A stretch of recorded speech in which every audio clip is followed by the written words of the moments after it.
Thank you. Next, I want to remind everyone in attendance here that while you are all welcome to observe today's hearing, I will not allow or tolerate disruptions from the audience.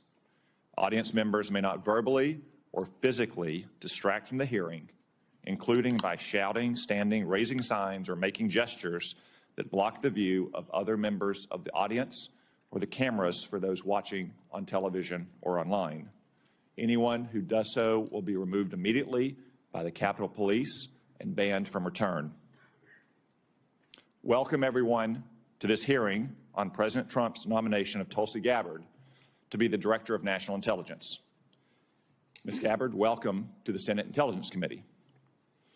I also want to welcome your family in attendance today, including your husband, Abraham, your mother, Carol, and your sister, friend Dobbin. I also want to acknowledge some very special friends of yours, Dakota Myers and Pat Payne, both Medal of Honor recipients. Gentlemen, on behalf of the grateful nation, I extend my deepest thanks to you and the heroes with whom you served.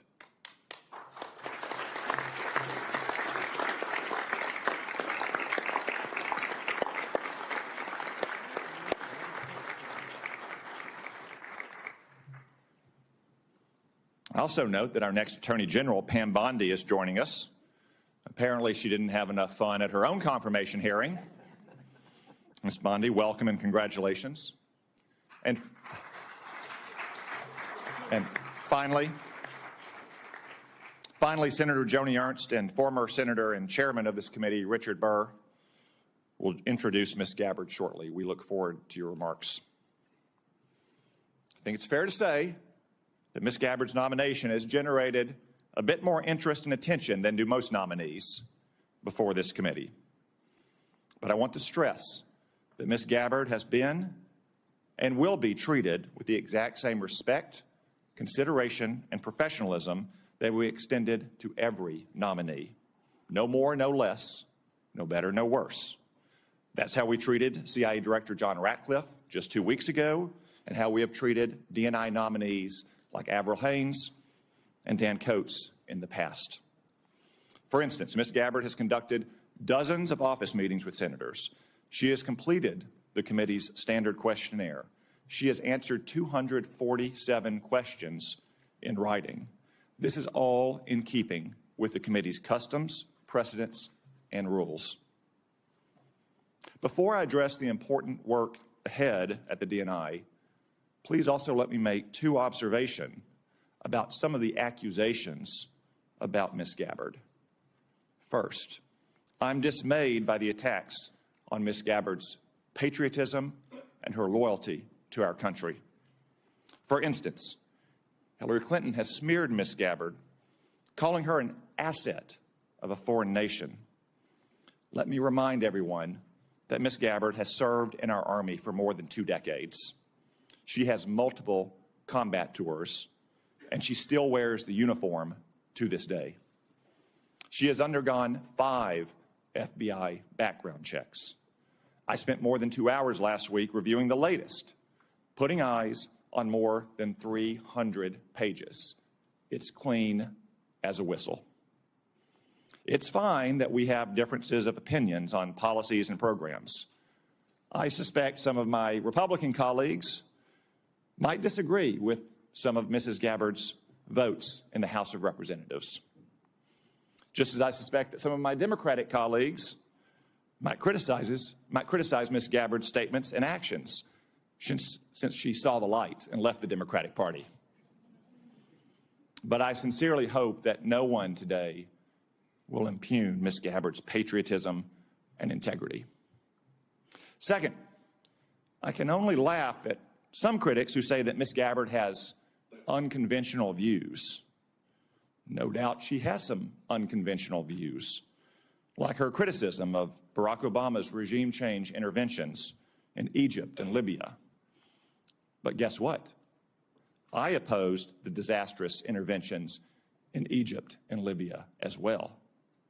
Mubarak was a longtime American partner, and Egypt was a linchpin of our security system in the Middle East.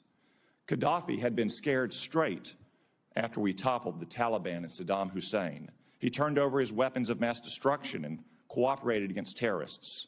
In return, we had lifted sanctions and reestablished diplomatic ties. But President Obama intervened to topple both regimes. And what came next? The Muslim Brotherhood in Egypt and dangerous chaos in Libya to this day. No one ever mistook Mubarak or Gaddafi as the little sisters of the poor. But let's not kid ourselves. The world is a dangerous place, not a church picnic. Ms. Gabbard understands this, which is why she also saw the problem with regime change interventions in these places. The vast number of governments throughout history and still today are not democratic. We may wish it were different, and we can work to improve it, but that's the way the world is. If we only befriended nations that shared our system of government and our social and cultural sensibilities, well, we wouldn't have many friends. In a fallen world, we have to take our friends where we find them. No question, stable democracies make the most stable friends, but what matters in the end is less whether a country is democratic or non-democratic, and more whether the country is pro-American or anti-American. I'll confess that those views may be somewhat unconventional, but look at where conventional thinking has got us. Maybe Washington could use a little more unconventional thinking. And I'm sure that the Office of the Director of National Intelligence could use more unconventional thinking. Ms. Gabbard, I submit that if confirmed, the measure of your success will largely depend on whether you can return the ODNI to its original size, scope, and mission. When Congress created the ODNI, we intended to put one office in charge to manage the different agencies of the intelligence community. Congress intended the ODNI to be a very lean organization that would use small staffs to execute specific tasks. Congress in no way wanted yet another unruly bureaucracy layered on top of an already bureaucratic intelligence community. Unfortunately, 20 years later, that's exactly what the ODNI has become. Incredibly, the ODNI now is now larger than any agencies it was established to manage. It has 15 offices and centers, which have many subunits within them. The ODNI staff is measured in the thousands, when it should be measured in the dozens, or maybe a few hundred. I promise that's going to change. I intend to get personnel at the ODNI back to their home agencies doing real intelligence work, not bureaucratic make work. I also expect to cap the size of the ODNI. Ms. Gabbard, if confirmed, I hope you'll be a partner in these vital efforts. Another example of bureaucratic mission creep and empire building is what's come to be known in the intelligence community as DNI taxes. The ODNI levies these so-called taxes on other agencies, shifting and directing funds away from the intelligence community's core mission to the whims and fancies of any particular DNI. That practice, which seems to have grown and run rampant under Director Haynes, is also going to stop. Ms. Gabbard, if confirmed, you have a lot of work ahead of you. And as chairman of this committee, I'm committed to ensuring that we see it all the way through. At this moment, I'll now recognize Senator Risch for a brief statement. Well, thank you very much, Mr. Chairman. I appreciate that. And I want to thank Ms. Gabbard for meeting with me and having the candid conversation we did on the issues. Unfortunately, I have to chair the Foreign Relations Committee. We have our first substantive meeting today on malign influence of China here at home and abroad. So I'm not going to be able to stay for the hearing. I'm not going to get a chance to ask questions. However, we are going to have a closed session immediately following, and the questions I have trespass upon the security of the country, and as a result of that, they need to be done in a classified setting in any event. So if I beg indulgence to be excused to preside over the other committee, good luck. I know you'll do well. Thank you. You are excused. I was going to leave whether you excuse me or not, but thank you very much. I will now recognize the Vice Chairman, Senator Warner, for his opening remarks. Well, thank you, Mr. Chairman. And particularly thank your comments at the top. I've spent most of the morning at a national airport. I know Senator Moran was there last night. It's a horrible tragedy. The victims' families are still being notified. For those of us who live in this region, you know, it's always kind of complicated. We've got Virginia, D.C., Maryland, and a host of local jurisdictions. But last night, when this tragedy took place, and I happened to be driving by National on the way home and saw all the first responders rushing to the scene, people came from as far away as Baltimore, Fairfax County. We had DOD and federal officials there. And these first responders, as always, ran towards the tragedy. There'll be a time to figure out what happened and how we rectify it. But today, our thoughts and prayers ought to be with the families and, again, thanking our first responders. Ms. Gabbard, welcome. And congratulations on your nomination to be the next Director of National Intelligence.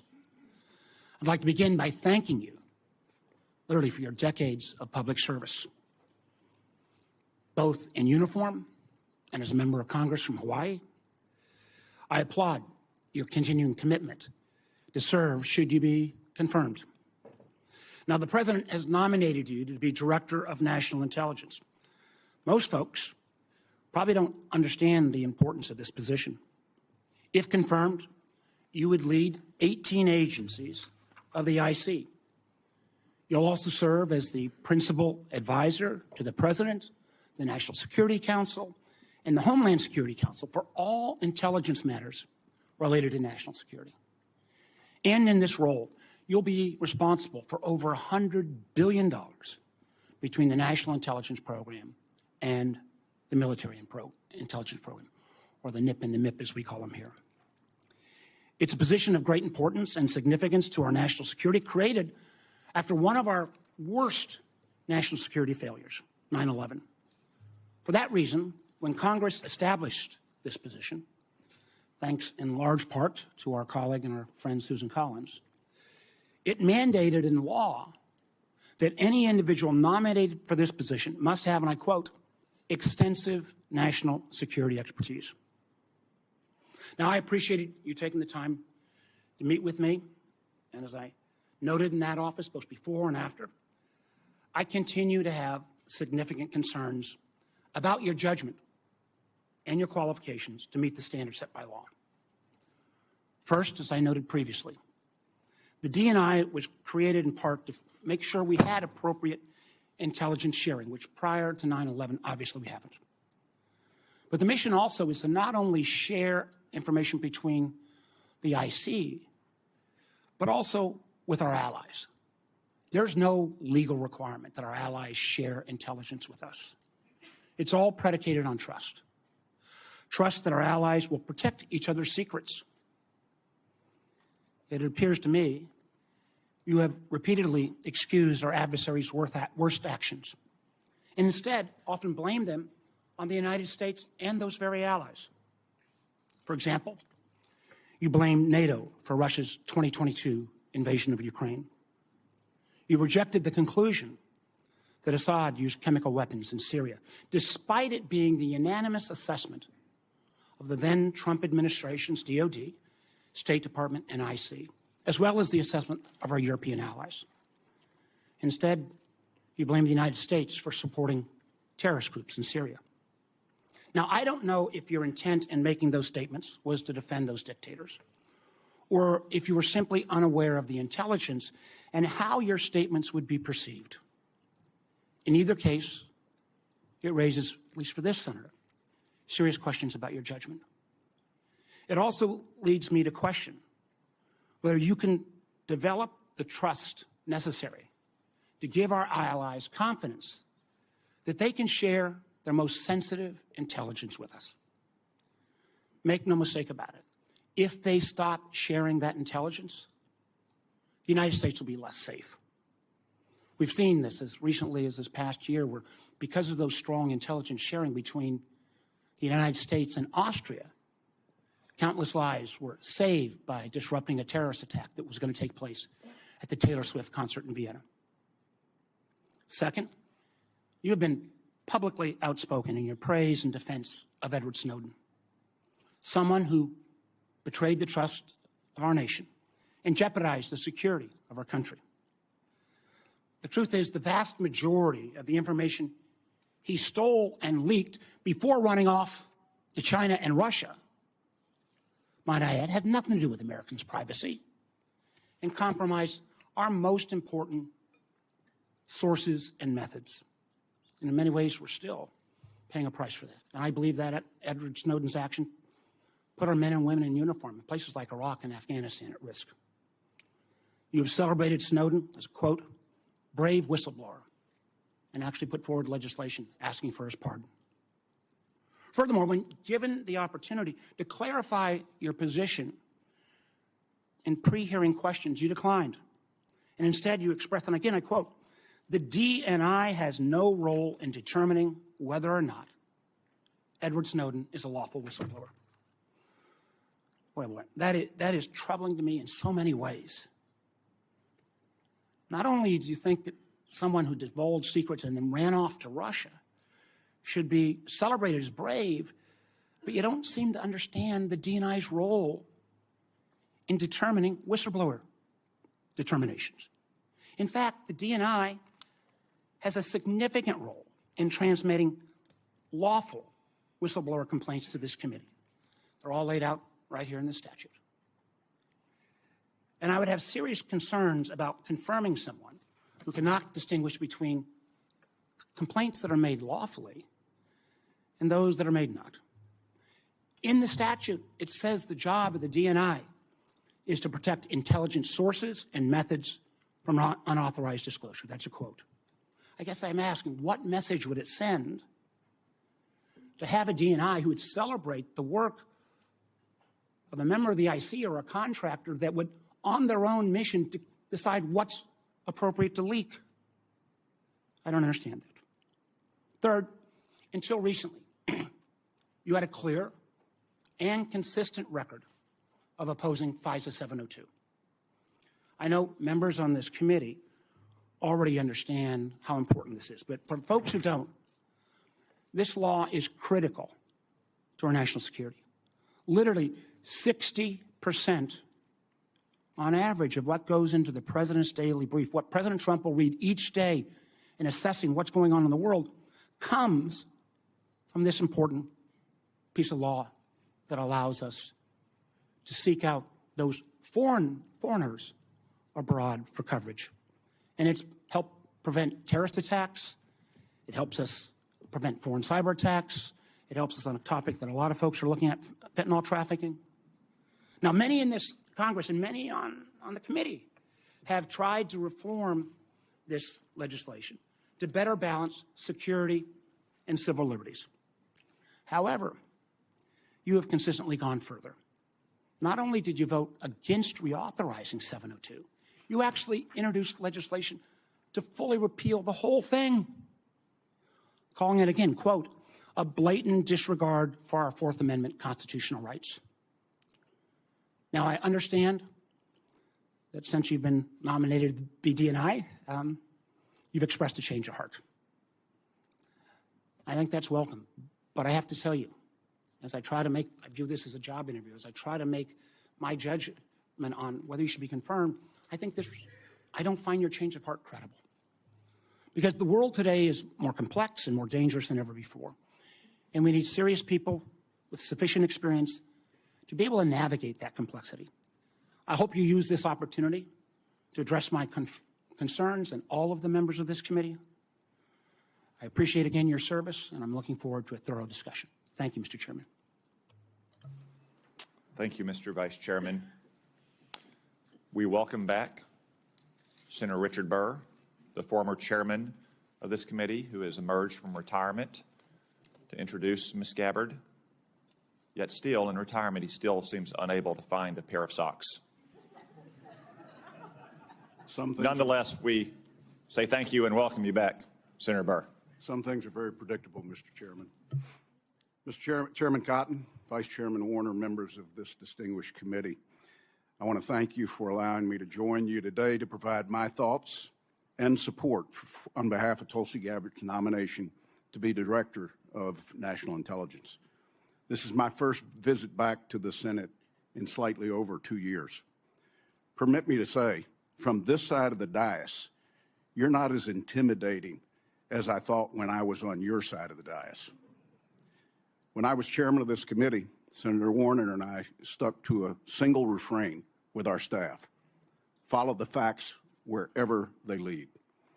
Today, an anonymous person or group launching a campaign using rumors as sources and accusations as fact can drive the outcome of an election and of public opinion.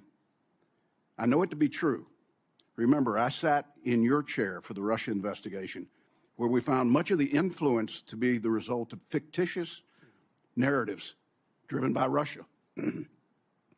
Now, some of you may be wondering, why do I support Tulsi Gabbard, and why am I here to introduce her as a nominee? I've experienced firsthand a coordinated attempt to influence this nominee's support in the United States Senate and with the American people.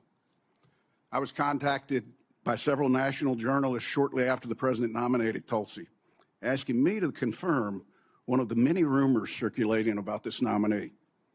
I informed each journalist over a 5-week period that the rumors shared with me was simply not true. This narrative was shared from one journalist to the next journalist to the next journalist. I assume today they ran out of journalists. This was a coordinated effort to kill this nomination. Advise and consent is the responsibility of the United States Senate, and I truly believe that each member takes it seriously. All members of this committee were offered the opportunity for individual meetings with Tulsi, and if you chose not to meet with her, it's on you. I've done my homework, and here are the facts. Tulsi Gabbard's historic life began at birth. She's the first American Samoan-born member of Congress, period. She graduated from Hawaii Pacific University with a degree in business administration with a concentration in international business. In 2002, at age 21, Tulsi became the youngest woman in America ever elected as a state representative. That was not enough. In 2003, she joined the Hawaii National Guard. When deployed, in her re-election, her opponent raised the issue, could you serve the people that elected you if, in fact, you were deployed?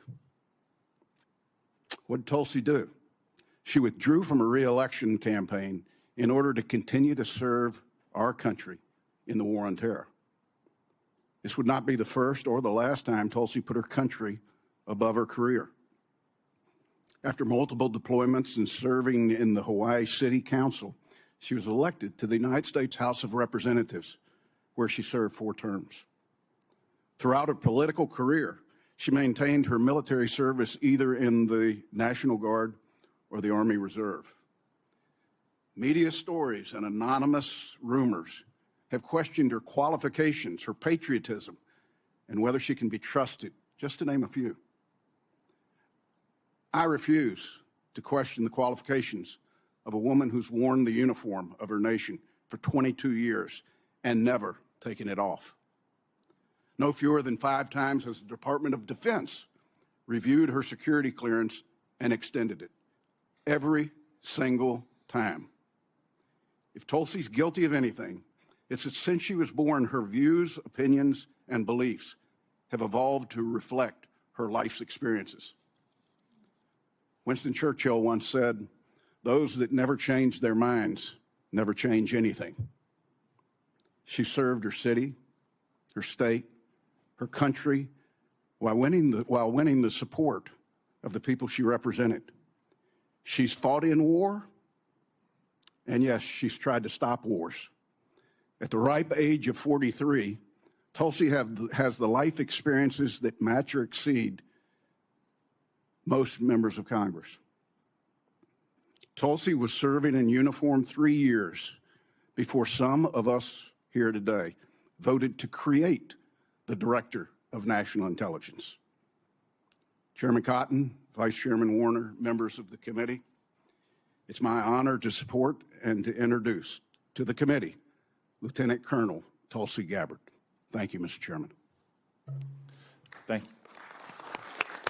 you. Thank you, Senator Burr.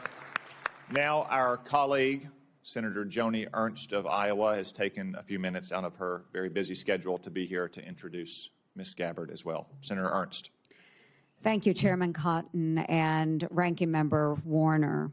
And good morning to my distinguished colleagues. I also do want to take a moment this morning to recognize the lives that were lost in the collision near DCA last night. It is a truly heartbreaking tragedy. My prayers are with the victims' families and their loved ones. So thank you. Duty, honor, service. These are not just words. They are principles that have guided Lieutenant Colonel Gabbard.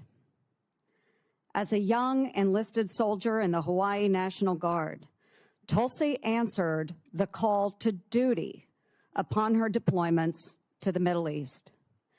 From graduating at the top of her class from the Accelerated Officer Candidate School at the Alabama Military Academy, the first woman to do so, to serving as the youngest member of Hawaii's legislature, she upheld honor while breaking barriers both in uniform and in her civilian leadership roles.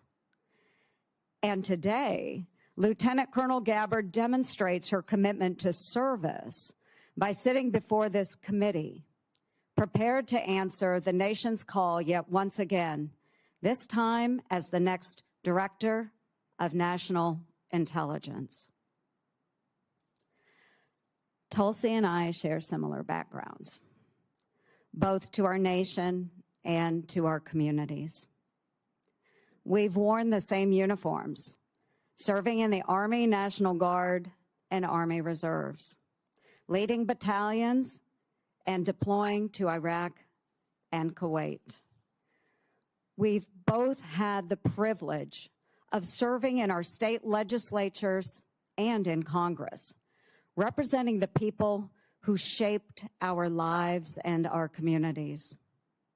Tulsi exemplifies what it means to rise above partisanship, putting the needs of the American people over political divisions. She put her own life on the line in combat operations and now has set aside partisan differences as a former Democrat member of Congress to answer the call to serve in a Republican administration. The mainstream media has fought to paint their own picture of Tulsi Gabbard.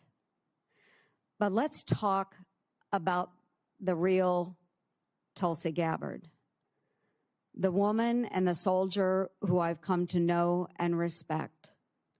And I've known Tulsi for the past decade. Relationships matter.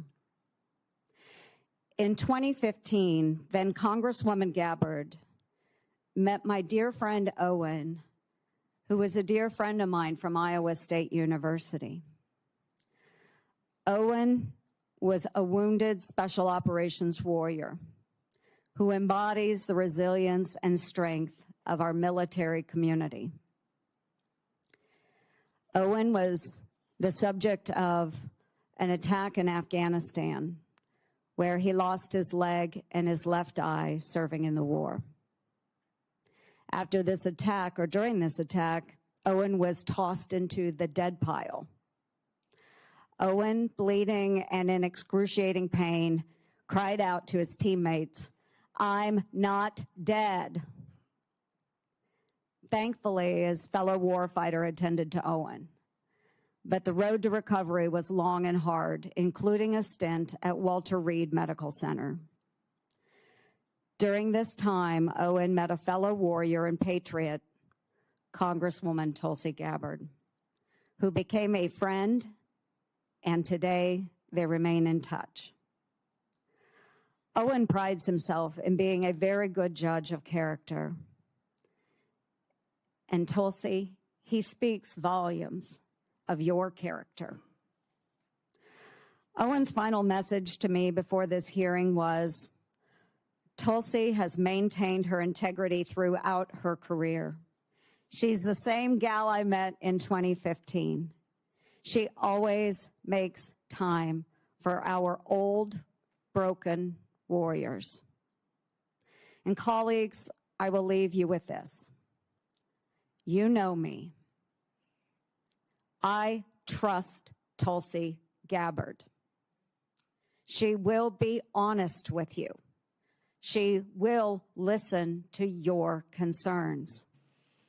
She will be receptive to your feedback.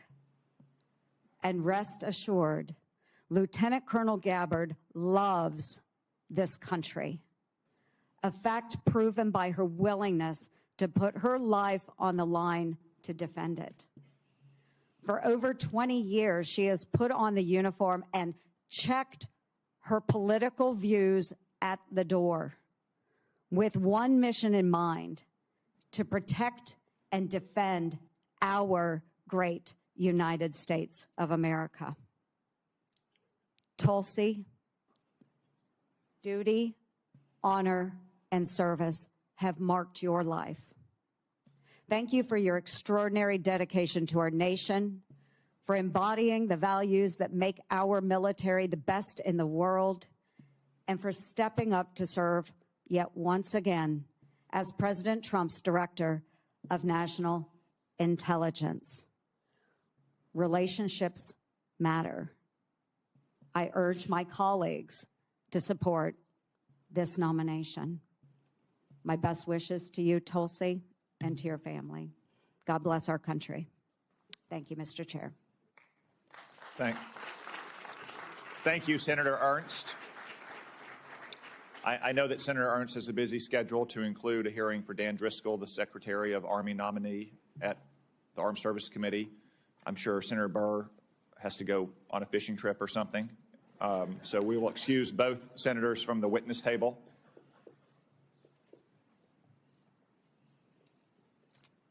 Ms. Gabbard, before we move to your opening statement, it is the custom of the committee to ask a series of obligatory questions to all nominees. First, do you swear or affirm to give this committee your full and truthful testimony? I do. Second, do you agree to appear before the committee here or in other venues when invited? Yes. Third, if confirmed, do you agree to send officials from your office to appear before the committee and designated staff when invited? Yes. Fourth, do you agree to provide documents or any materials requested by the committee in order for it to carry out its oversight and legislative responsibilities? I do. Fifth, will you ensure that your office and your staff provide such material to the committee when requested? Yes. Sixth, do you agree to inform and fully brief, to the fullest extent possible, all members of this committee on intelligence activities and covert actions rather than only the chairman and the vice chairman? Yes. Thank you for those answers, Ms. Gabbard. We now welcome the opportunity, finally, to hear from you in your own words. Thank you very much, Mr. Chairman. Before I begin, I too would like to start by offering my prayers and condolences to those who were killed in last night's horrific crash. Senator Warner, Senator Moran, our condolences and prayers are with you and all of your constituents. Again, Chairman Cotton, Vice Chairman Warner, and all of the members of the committee, it's an honor to be here before you today. I've appreciated the opportunity to meet with so many of you and address your questions and concerns before today's hearing. I know they've gone, but I'm grateful to Senators Burr and Ernst for their trust and their confidence in taking time to join us here today.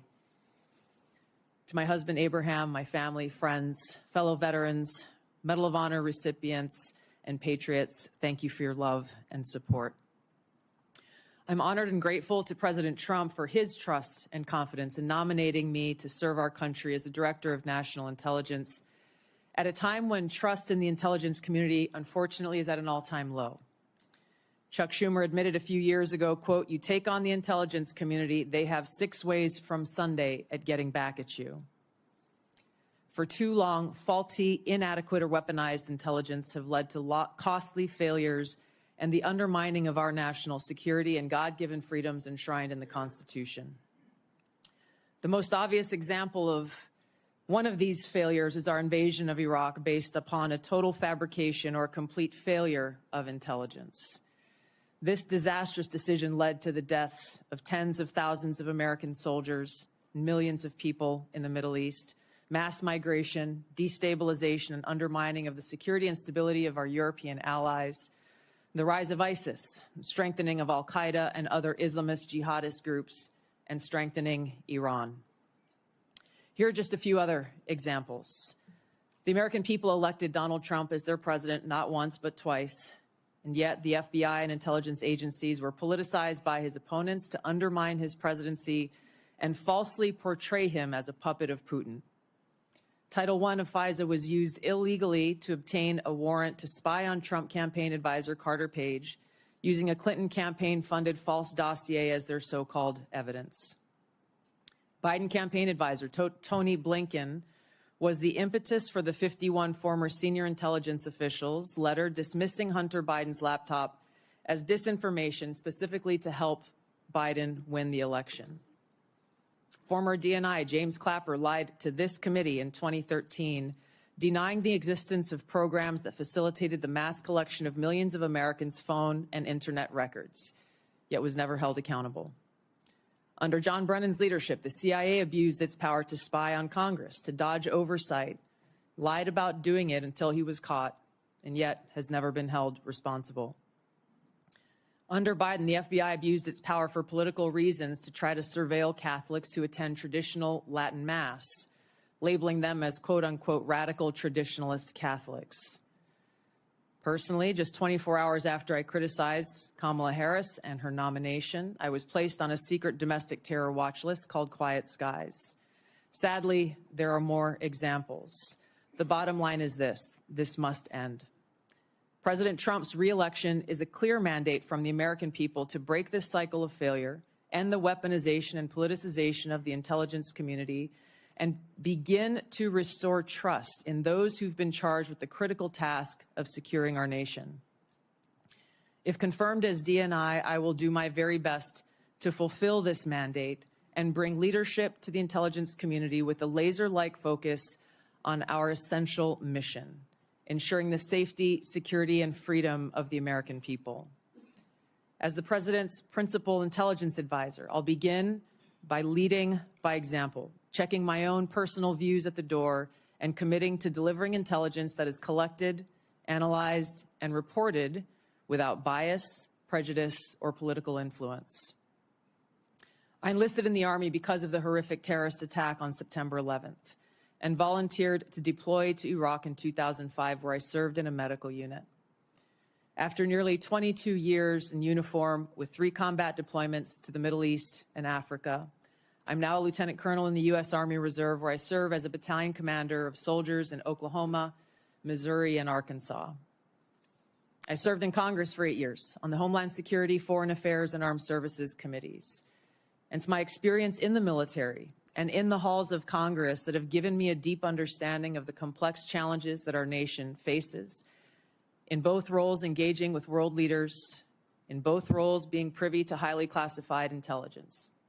So I know firsthand how essential accurate, unbiased, and timely intelligence is to the President, to Congress, and to our warfighters.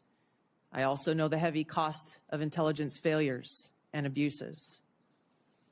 Senator Collins, you led the creation of ODNI specifically to address those intelligence failures of 9/11 and Iraq's so-called WMDs. The need for the ODNI under strong leadership still exists today. If confirmed, I'll bring my experience and fresh eyes to leading the intelligence community. And my day one priorities will be to assess the global threat environment, identify where gaps in our intelligence exist, integrate intelligence elements, increase information sharing, and ensure that unbiased, apolitical, objective collection and analysis to support the President and policymakers' decision-making occur. I'll work to end the politicization of the intelligence community and ensure there is a clear mission focus in the IC on its core mission of this unbiased, apolitical collection and analysis of intelligence to secure our nation. I'll work to rebuild trust through transparency and accountability. This is a national security imperative. And I'll work to assess and address efficiencies, redundancies, and effectiveness across ODNI to ensure focus of personnel and resources is on our core mission of national security. Now, in my meetings that I've had with many of you, you expressed bipartisan frustration about recent intelligence failures as well as the lack of responsiveness to your requests for information. Whether it's the surprise October 7th Hamas terrorist attack, to the sudden takeover of Syria by Islamist extremists, failures to identify the source of COVID, anomalous health incidents, UAPs, drones, and more. If confirmed, I look forward to working with you to address these issues. Ensuring the safety, security, and freedom of the American people is a mandate of leadership that rises above partisan politics.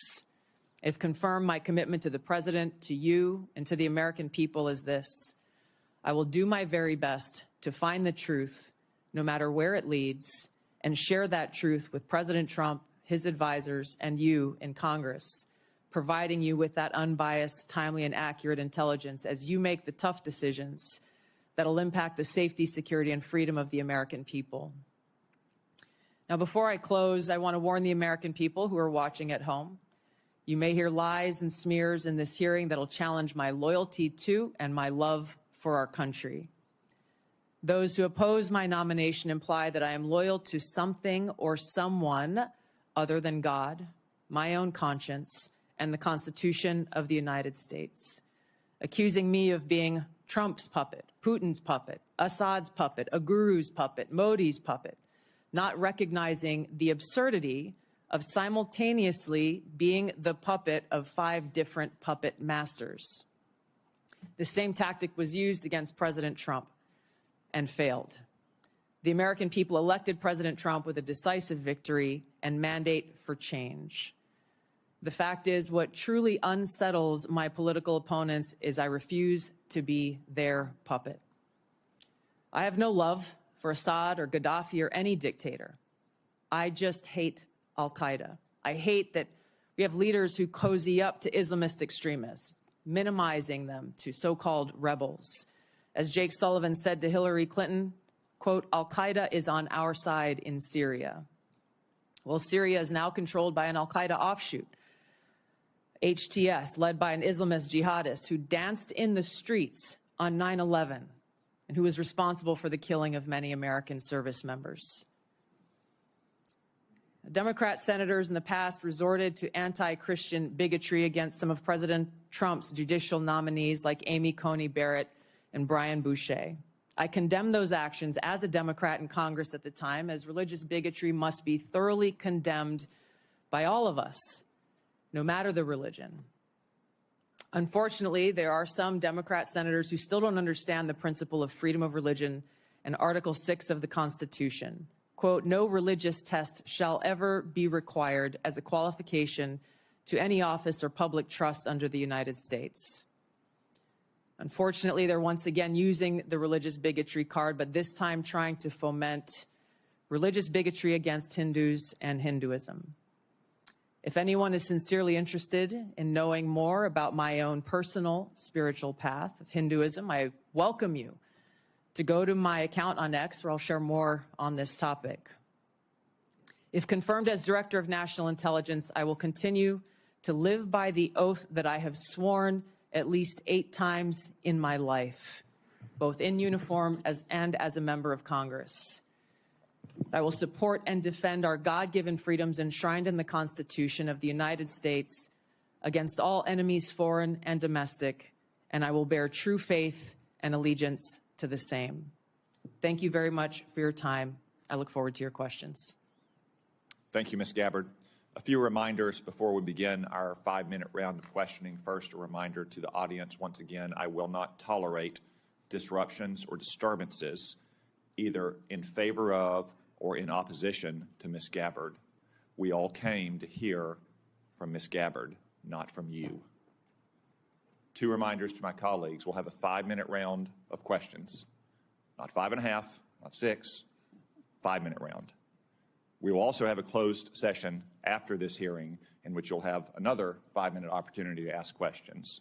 Second, if any question, as Senator Risch alluded to, begins to approach the line of classified material, my crack staff will advise me and I will ask you to hold the question until we get to a closed setting. Mr. Chairman, could I just inquire? I was under the understanding that if in the open round, because this is the only time the American people will be able to see this judgment, you'd agreed if certain members needed to ask a second round of questions in the public setting, that would be available. As is our custom, if a member waits until the end of the opening round and has a follow-up question, then we will permit that follow-up question. Thank you, Mr. Chairman. Ms. Gabbard, if confirmed, you'll be entrusted with our nation's most important secrets. We're all entrusted with that information to serve the American people and to keep our country safe. Unfortunately, as you said in your opening statement, we've seen too many instances in recent years of people who were trusted with classified information and went on to abuse and politicize that trust. For example, in October 2020, more than 50 former intelligence officers, many of whom still held a top secret clearance, wrote a letter invoking their credentials to make false claims about Hunter Biden's laptop, likely being Russian disinformation. Do you agree that this was an example of intelligence professionals abusing and politicizing their past positions and credentials? Yes, Mr. Chairman, I do, and it is an example of what needs to end and why the American people elected President Trump to bring about those necessary reforms. Thank you. Will you commit that no one who abuses his past position and credentials in this fashion will hold a security clearance in the future? Yes. Thank you. Now, I want to be fair to my Democratic colleagues. Such abuses aren't just a problem on the left. Also in 2020, President Trump's former National Security Advisor, John Bolton, published a book in which he revealed sensitive conversations with the president on national security matters, including highly classified information. He didn't submit this book for review and approval to ensure that our national security secrets were protected. Do you agree that John Bolton's actions likewise undermined public trust? Yes, Mr. Chairman. Will you commit that no one who so abuses his past position and risks the exposure of classified information by publishing a book without submitting it for review and getting approval before publication will hold a security clearance again or be trusted with classified information again? Yes. Thank you. Let's move on to the topic of OD&I reform that I mentioned in my opening statement. Congress originally envisioned the OD&I to be a small coordinating agency that directs, rather than replicates, the now 18 constituent agencies that make up our intelligence community. Over the years, however, the OD&I has strayed from this vision to an organization that now publicly boasts nearly 2,000 people, more than half of whom are not detailed from an intelligence agency, but rather are career OD&I bureaucrats. They've even developed centers that are producing their own analysis. Will you commit today to working with this committee to restoring the OD&I to its original size, scope, and function? Yes, Senator, I look forward to working with you and the committee as I, if confirmed, assess the current status of who is working in the OD&I and the function that they fulfill to make sure of its effectiveness and elimination of redundancies and bloating. Thank you. Do you support some of the policy proposals I mentioned in my opening statement about capping the size of the OD&I, eliminating OD&I taxes, returning employees back to their home agencies to do real intelligence work? Yes, Senator, I look forward to working with you as we assess where the OD&I needs to be in order to fulfill its core mission and function. Thank you. And in your preparation for this hearing and this important responsibility, have you developed any thoughts that explains the mission creep and the empire building that we've seen at the OD&I in recent years? Yes, Senator, I've had the opportunity to review the history of the OD&I, to speak to Ambassador Negroponte, the first Director of National Intelligence, as well as others who have served in this position. I think there are a number of contributing factors to the creation of centers, or not centers, but offices like the recently eliminated Office of DEI within OD&I, and other areas where I need to go in and assess the replication and the duplication of responsibilities that exist elsewhere and some of the other intelligence elements that OD&I has oversight over. Thank you. Colleagues, I will lead by example and yield back 1 minute of my time and recognize the Vice Chair. Well, thank you, Mr. Chairman. That is a first. And Ms. Gabbard, let me be clear, at least in my views. I salute your service to our country. But I have serious doubts about your judgment. And those are some of the areas that I want to pursue. First, until you are nominated by the president to be the DNI, you consistently praise the actions of Edward Snowden. Some who, I believe, jeopardized the security of our nation and then, in an effort to flaunt that, fled to Russia. You even called Edward Snowden, and I quote here, a brave whistleblower. Every member of this committee supports the rights of legal whistleblowers. But Edward Snowden isn't a whistleblower. And in this case, I'm a lot closer to the chairman's words, where he said Snowden is, quote, an egotistical, serial liar and traitor who, quote, deserves to rot in jail for the rest of his life. Ms. Gabbard, a simple yes or no question. Do you still think Edward Snowden is brave? Mr. Vice Chairman, Edward Snowden broke the law. I do not agree with or support with all of the information and intelligence that he released, nor the way in which he did it.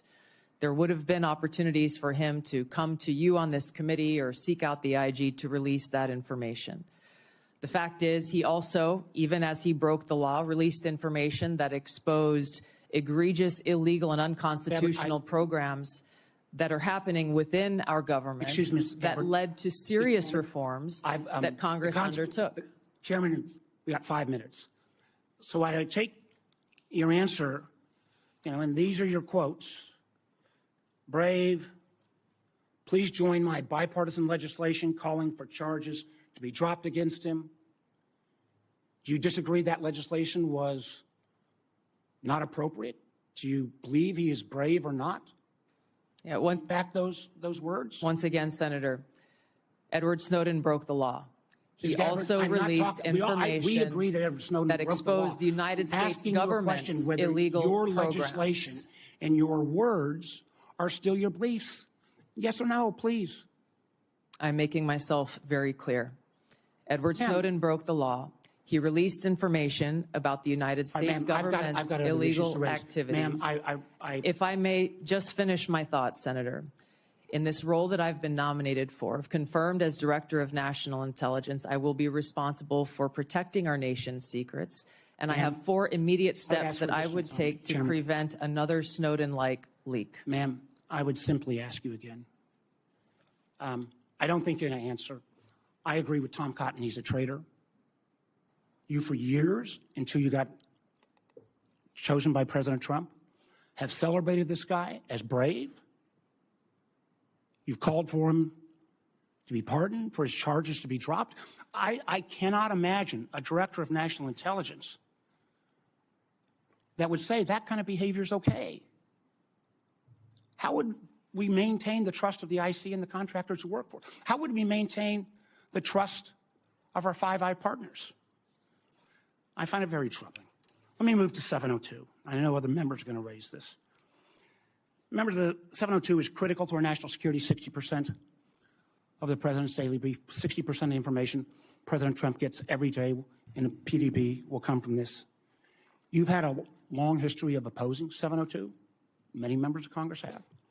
But one of the things you actually done that not many have is not to reform it, but you actually said you wanted to repeal it. But now, whether it's confirmation conversion or whatever, you call 702 vital. And I'm quoting, because of significant FISA reforms have been enacted since you left Congress. Ms. Gabbard, what are the reforms that have led you to now support 702?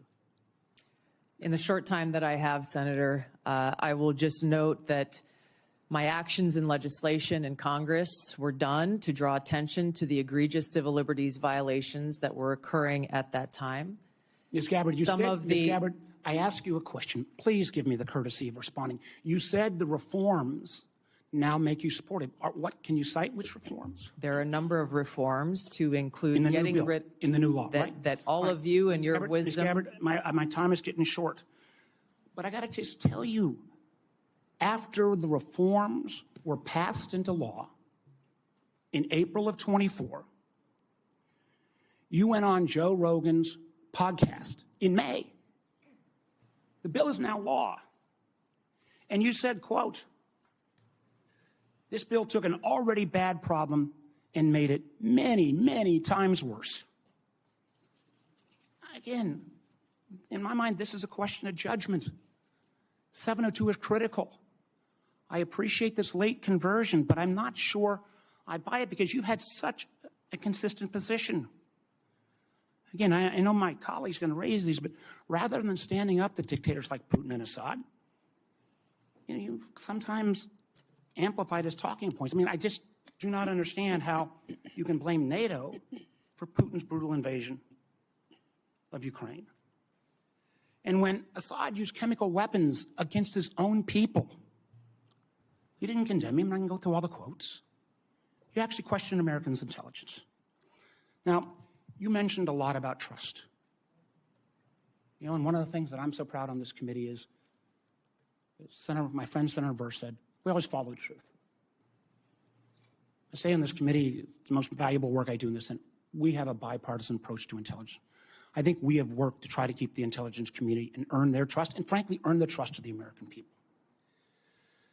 But I respectfully, ma'am, I just don't believe on your judgment and credibility issues that this is the appropriate role that you should take going forward. Thank you, Mr. Chairman. Senator Collins. Thank you, Mr. Chairman.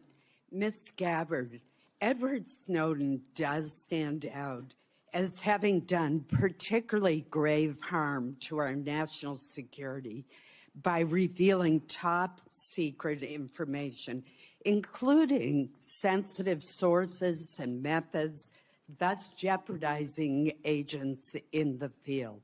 So let me ask you a question. If confirmed, would you support or recommend a pardon or any kind of clemency for Edward Snowden? Thank you for the question, Senator Collins. If confirmed as the Director of National Intelligence, my responsibility would be to ensure the security of our nation's secrets and would not take actions to advocate for any actions related to Snowden. So the answer is no. Is Correct. that correct? In 2020, you introduced the Protect Brave Whistleblowers Act, which would amend the Espionage Act to make it more difficult to prosecute individuals who reveal classified information. In particular, the bill would allow individuals to disclose even top secret information as long as it's not done with the specific intent to injure the United States or advantage any foreign nation. Your bill would also have created an affirmative defense if public disclosure of classified information were made for several reasons, one of which was to expose gross waste of funds. I strongly oppose this legislation, which would hamper our ability to prosecute people who give our adversaries classified information. So let me ask you this. Ms. Gabbard, do you still support providing individuals who have access to top secret information with the ability to make their own decisions regarding whether that information should be publicly disclosed, even though disclosure may cause tremendous harm to our country or our allies? Senator, we cannot and should not have individual vigilantes within the intelligence community making their own decisions about how and where and when to expose our nation's secrets. The intent of the legislation that you have pointed out was pointed towards ensuring due process for those who are charged under the Espionage Act in a court of law. This is a law that has been abused in some cases and used for political purposes. President Obama charged more people under the Espionage Act than all other presidents combined. If confirmed as the Director of National Intelligence, My sole focus and goal would be our nation's security, which includes ensuring the security of our nation's secrets. And I would work to make sure that we don't have any disclosures or vigilantes taking it upon themselves. There are numerous legal paths that will protect this information for those who feel they have concerns. And I look forward to working with you and this committee on making sure that those protections are known by every single person in the workforce and effectively implemented. So you do not support allowing individuals to make their own decisions without authorization to disclose secret information, classified information? Yes, and I believe we have the legal structure in place for those who have concerns to address them. As you know, there has been speculation in the press that you met with Hezbollah, a terrorist organization affiliated with Iran. Have you ever knowingly met with any members, leaders, or affiliates of Hezbollah? No, and it is an absurd accusation.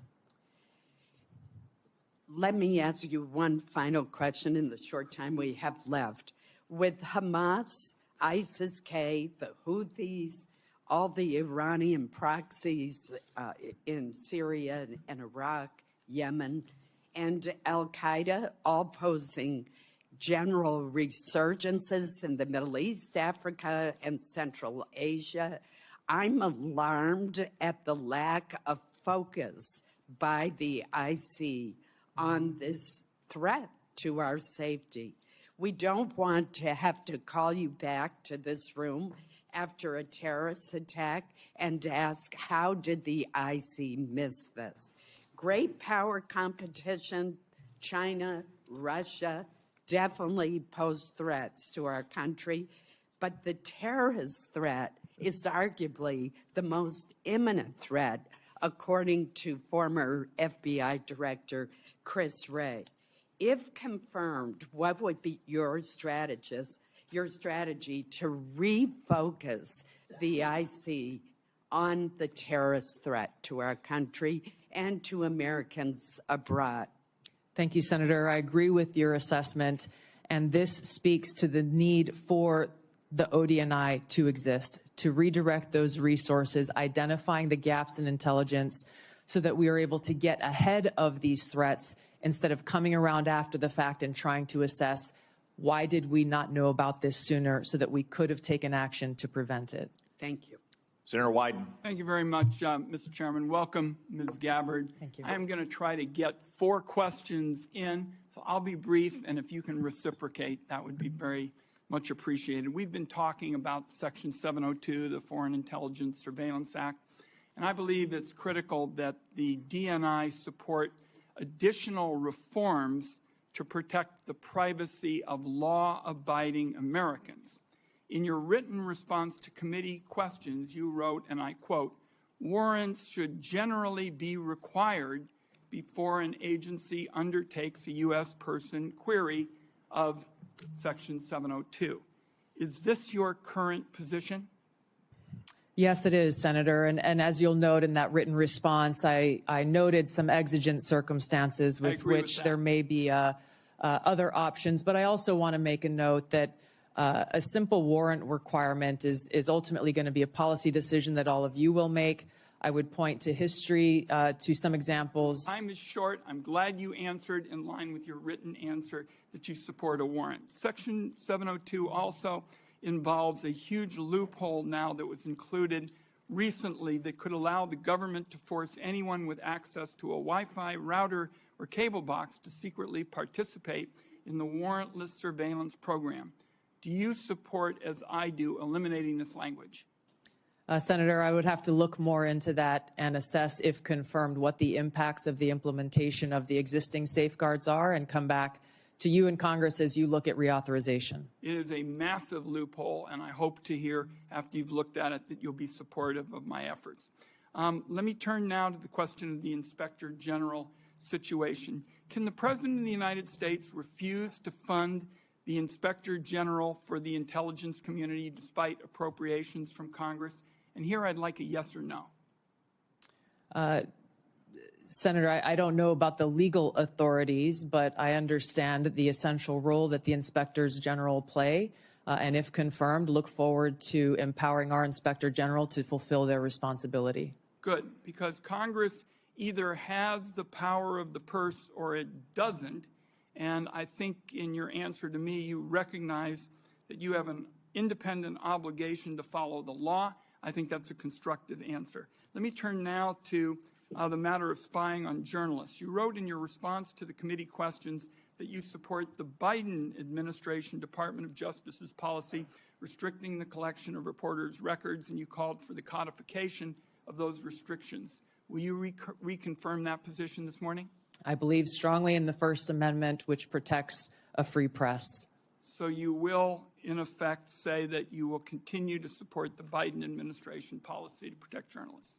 I'm not familiar with the specific Biden administration policy, but I believe strongly in the defense of the First Amendment. It is a policy that restricts the collection of reporters' records, and you have called for the codification of those records, so I am going to accept that you're not changing your position, and I appreciate it. I've got time, I think, for one more question. While you were in Congress, you introduced legislation prohibiting the government from mandating that Americans' phones or apps include mechanisms to allow the government to bypass encryption or other privacy technology. In your written responses to the committee questions, you reconfirmed your opposition to these mandates. Is that still your position? Yes, these back doors lead down a dangerous path that can undermine Americans' Fourth Amendment rights and civil liberties. You are being very helpful by moving so quickly. Let me turn to whistleblowers. You wrote in your response that whistleblowers must have clear, protected channels to report concerns, including the unauthorized transmittal of classified information to appropriate entities such as members of Congress. Do you agree that IC whistleblowers must have a clear path to this committee and that they don't need permission from agencies to talk to us? That's a yes or no. Senator, the answer is clearly yes. I would like to state a few other actions I would take if confirmed as Director of National Intelligence. Is number one, make sure that we don't have illegal and unconstitutional programs within the intelligence community, making sure that we enact security clearance reform to limit access to our nation's top secrets, make sure that every single person in the workforce understands their rights as whistleblowers and the legal channels to take, which would include coming directly to you as members of Congress, as well as establishing a direct hotline to myself should they choose to take that path. One last question, if I might. Would you support the declassification of the committee's full report on the CIA's torture program? Senator, I believe in transparency. I have not seen this, and so cannot make an honest assessment for that answer. Thank you, Mr. Chairman. Senator Cornyn. Welcome, Ms. Gabbard. Congratulations, and thank you for your service to our nation.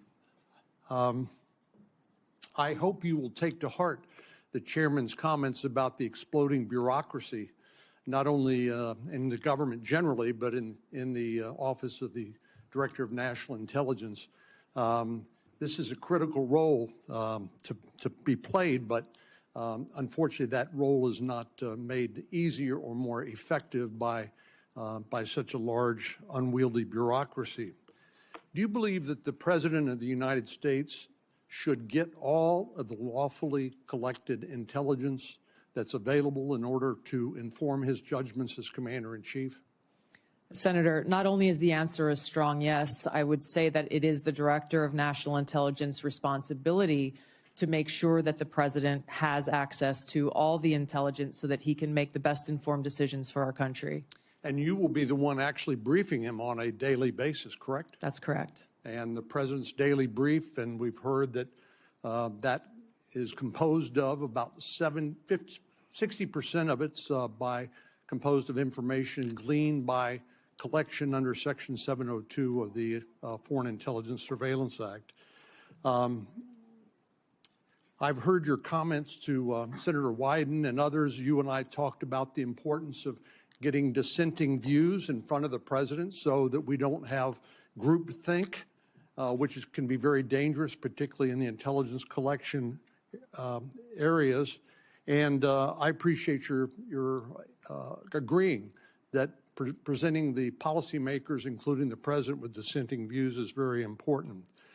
Are you aware that overwhelmingly the courts that have looked at a challenge to Section 702 based on the Fourth Amendment and any potential warrant requirement have overwhelmingly said that the Fourth Amendment is not implicated by search of lawfully collected intelligence?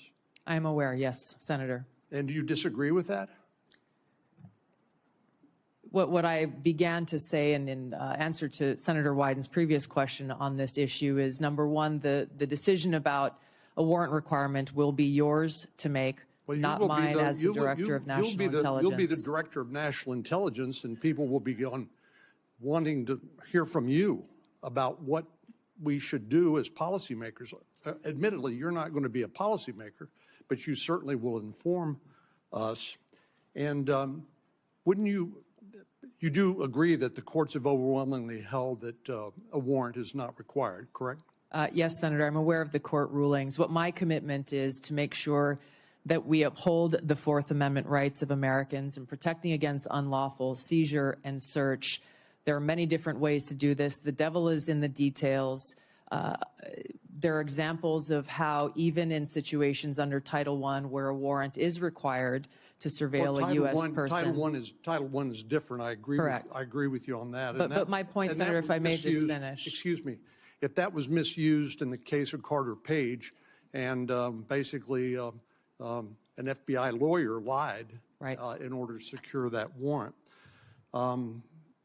Which is why there are safe. What would be necessary to be shown in order to establish probable cause to a judge in order to obtain a warrant? Again, Senator, that's not for me to say. That would be for you all to decide and for the Attorney General to weigh in on. Do you know what the elements of probable cause are and whether that's a practical and workable solution? This is the center of the debate, the high standard of probable cause that's required to get a warrant, and why this will continue to be a conversation, again, with the Attorney General weighing in and all of you in Congress making this policy decision. The CIA director, John Ratcliffe, said during his testimony before this committee that he believed that a warrant is not only required by law, but is actually impractical. Do you disagree with that or agree with that? I will be in a better position to make an assessment on the practical implications of this if confirmed as DNI. My commitment remains to uphold the Constitution and Americans' Fourth Amendment rights. Where would the warrant be sought? Would it be in the Foreign Intelligence Surveillance Court, or would it be in some other Article III court? My understanding is that it would be in the Foreign Intelligence Surveillance Court. Are you aware of the fact the Foreign Intelligence Surveillance Court has held that a warrant is not required? I am aware. Thank you. Thank you. Senator Heinrich. Thank you, Chairman. Welcome. You traveled to Syria and Lebanon in January 2017. Bassam Kawam personally paid for that trip, and Bassam and his brother Ilyas accompanied you to both Lebanon and Syria. The Kawam brothers have links to the Syrian Social Nationalist Party, an ally of Hezbollah. And in fact, in 2008, the Syrian Social Nationalist Party participated in the assassination of a former Lebanese prime minister and assisted Hezbollah in Beirut. When did you become aware of the links between the Kawam brothers and the Syrian Social Nationalist Party? Senator, thank you for your question. Just a point of clarification. I paid for my own expenses and travel on that trip. I was not aware of any accusations of these two Lebanese Americans associations until after the trip occurred. And that's when you reimbursed? Correct. Correct.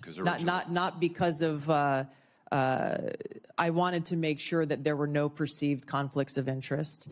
I addressed this specific question to these Lebanese Americans who had organized the trip, and they vehemently denied any associations with that group.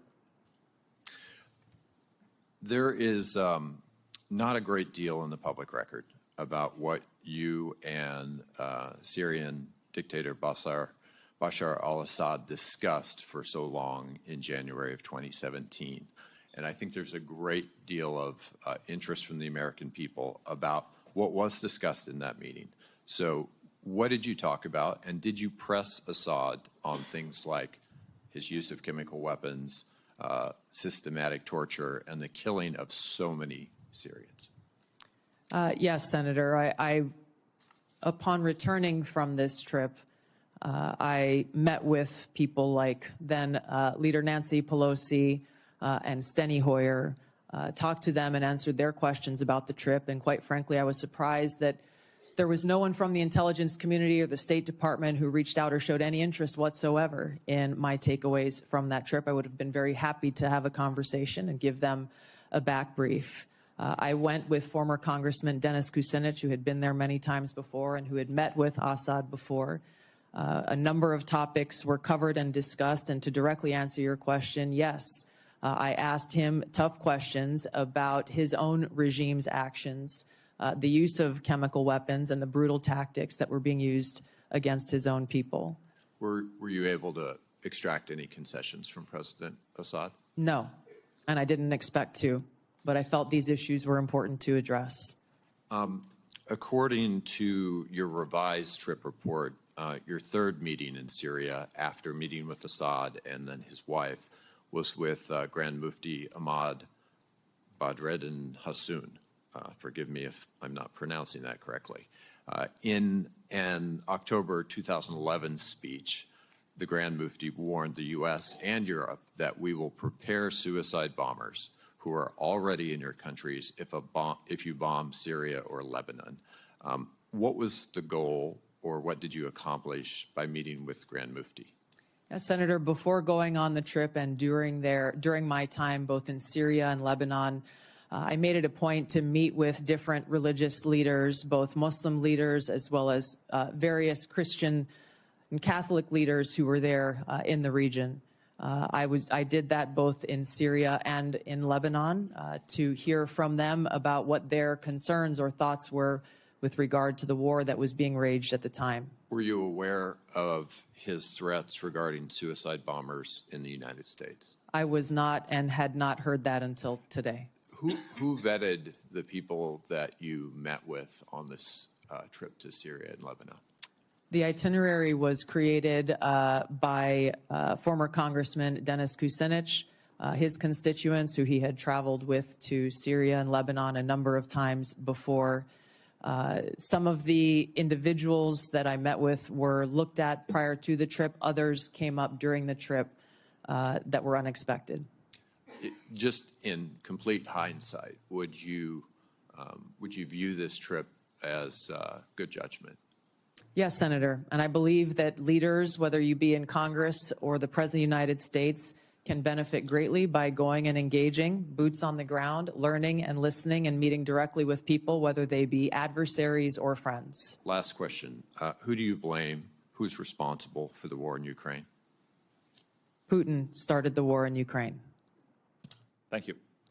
Senator Moran, before your questions, I want to extend all of our condolences in particular to you for the loss of life for your fellow Kansans last night in that air crash. Our prayers are with all of your people back home who lost loved ones. Thank you, Mr. Chairman. So many people here and throughout the halls of Congress have been very kind and expressing their condolences, and I appreciate you saying this in this setting just now.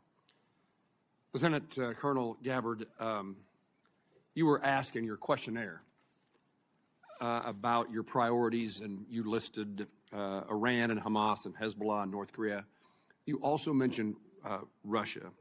But the only thing you said about Russia in fully explaining why it's a priority is ending the war with Russia.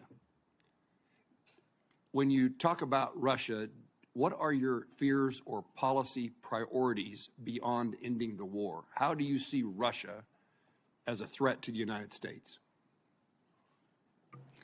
Senator, if confirmed as the Director of National Intelligence, it will be paramount for me to assess where our intelligence gaps may exist so that I can provide the President and all of you with the most accurate full picture of that threat assessment to directly answer your questions. I think that it is a complex environment. Russia remains a strategic competitor. There are a number of concerns that have to do with their nuclear weapons, as well as how the decisions and policies that are being made by this body and by the president will impact our own national security, which is my foremost concern. I want to make certain that in no way does Russia get a pass in either your mind or your heart, or in any policy recommendation you would make or not make. Senator, I'm offended by the question because my sole focus, commitment, and responsibility is about our own nation, our own security, and the interests of the American people.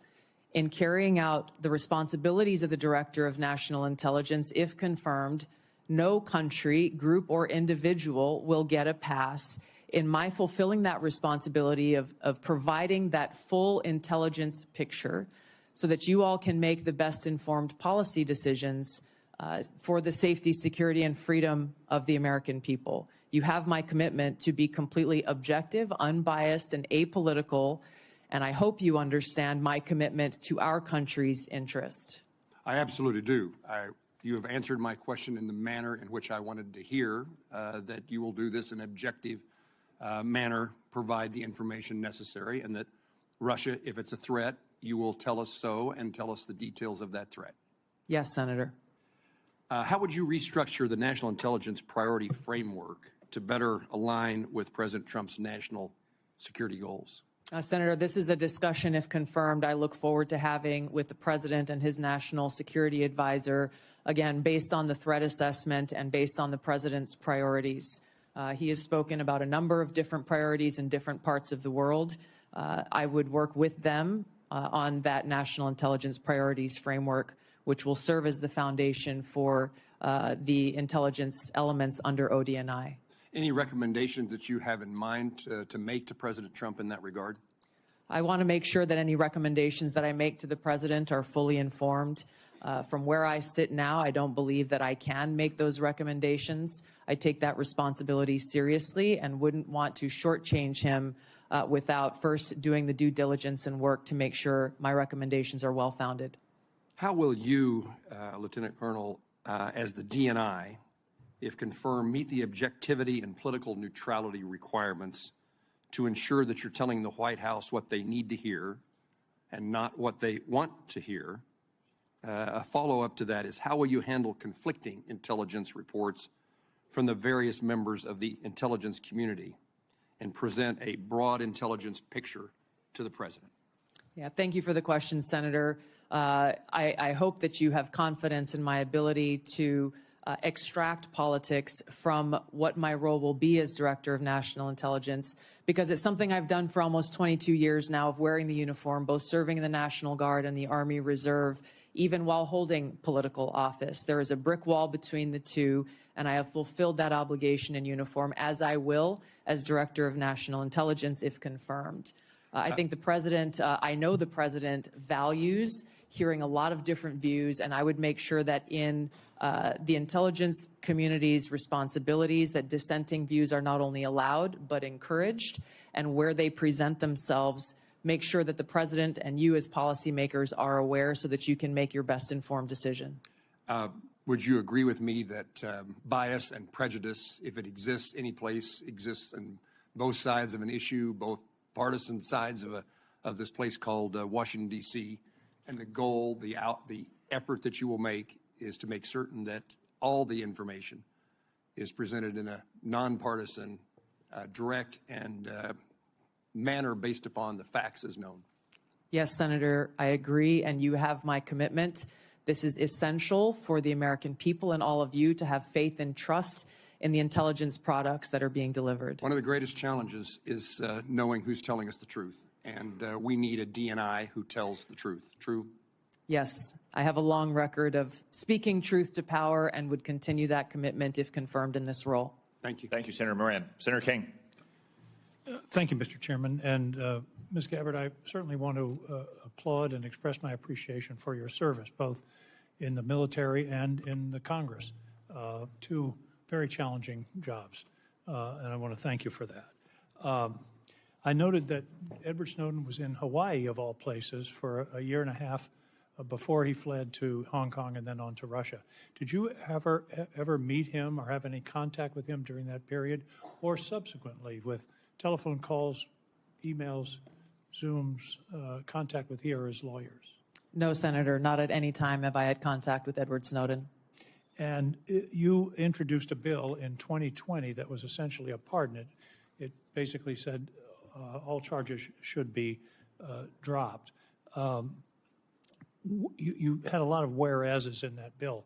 Where did the factual basis for those whereas clauses come from? Senator, if I recall, in that bill, it came from publicly available information. I see. And were you aware that there was a bipartisan committee report from the House Intelligence Committee in 2016 on Snowden's activities? I don't recall specifically at that time, but I am aware of that committee's report and executive summary that was reported publicly. I did not have access to the classified report that summary was based on. Did you read that report prior to filing your bill in 2020?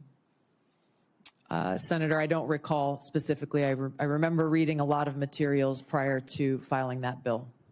Well, the bipartisan committee report, the first item, Edward Snowden perpetrated the largest and most damaging public release of classified information in U.S. intelligence history, goes on to say Snowden caused tremendous damage to national security, and the vast majority of the documents he stole have nothing to do with programs impacting individual privacy. But you don't recall ever seeing the work of that committee? I'm aware of those conclusions drawn. Edward Snowden. Were you aware at the time? Yes, I was, Senator.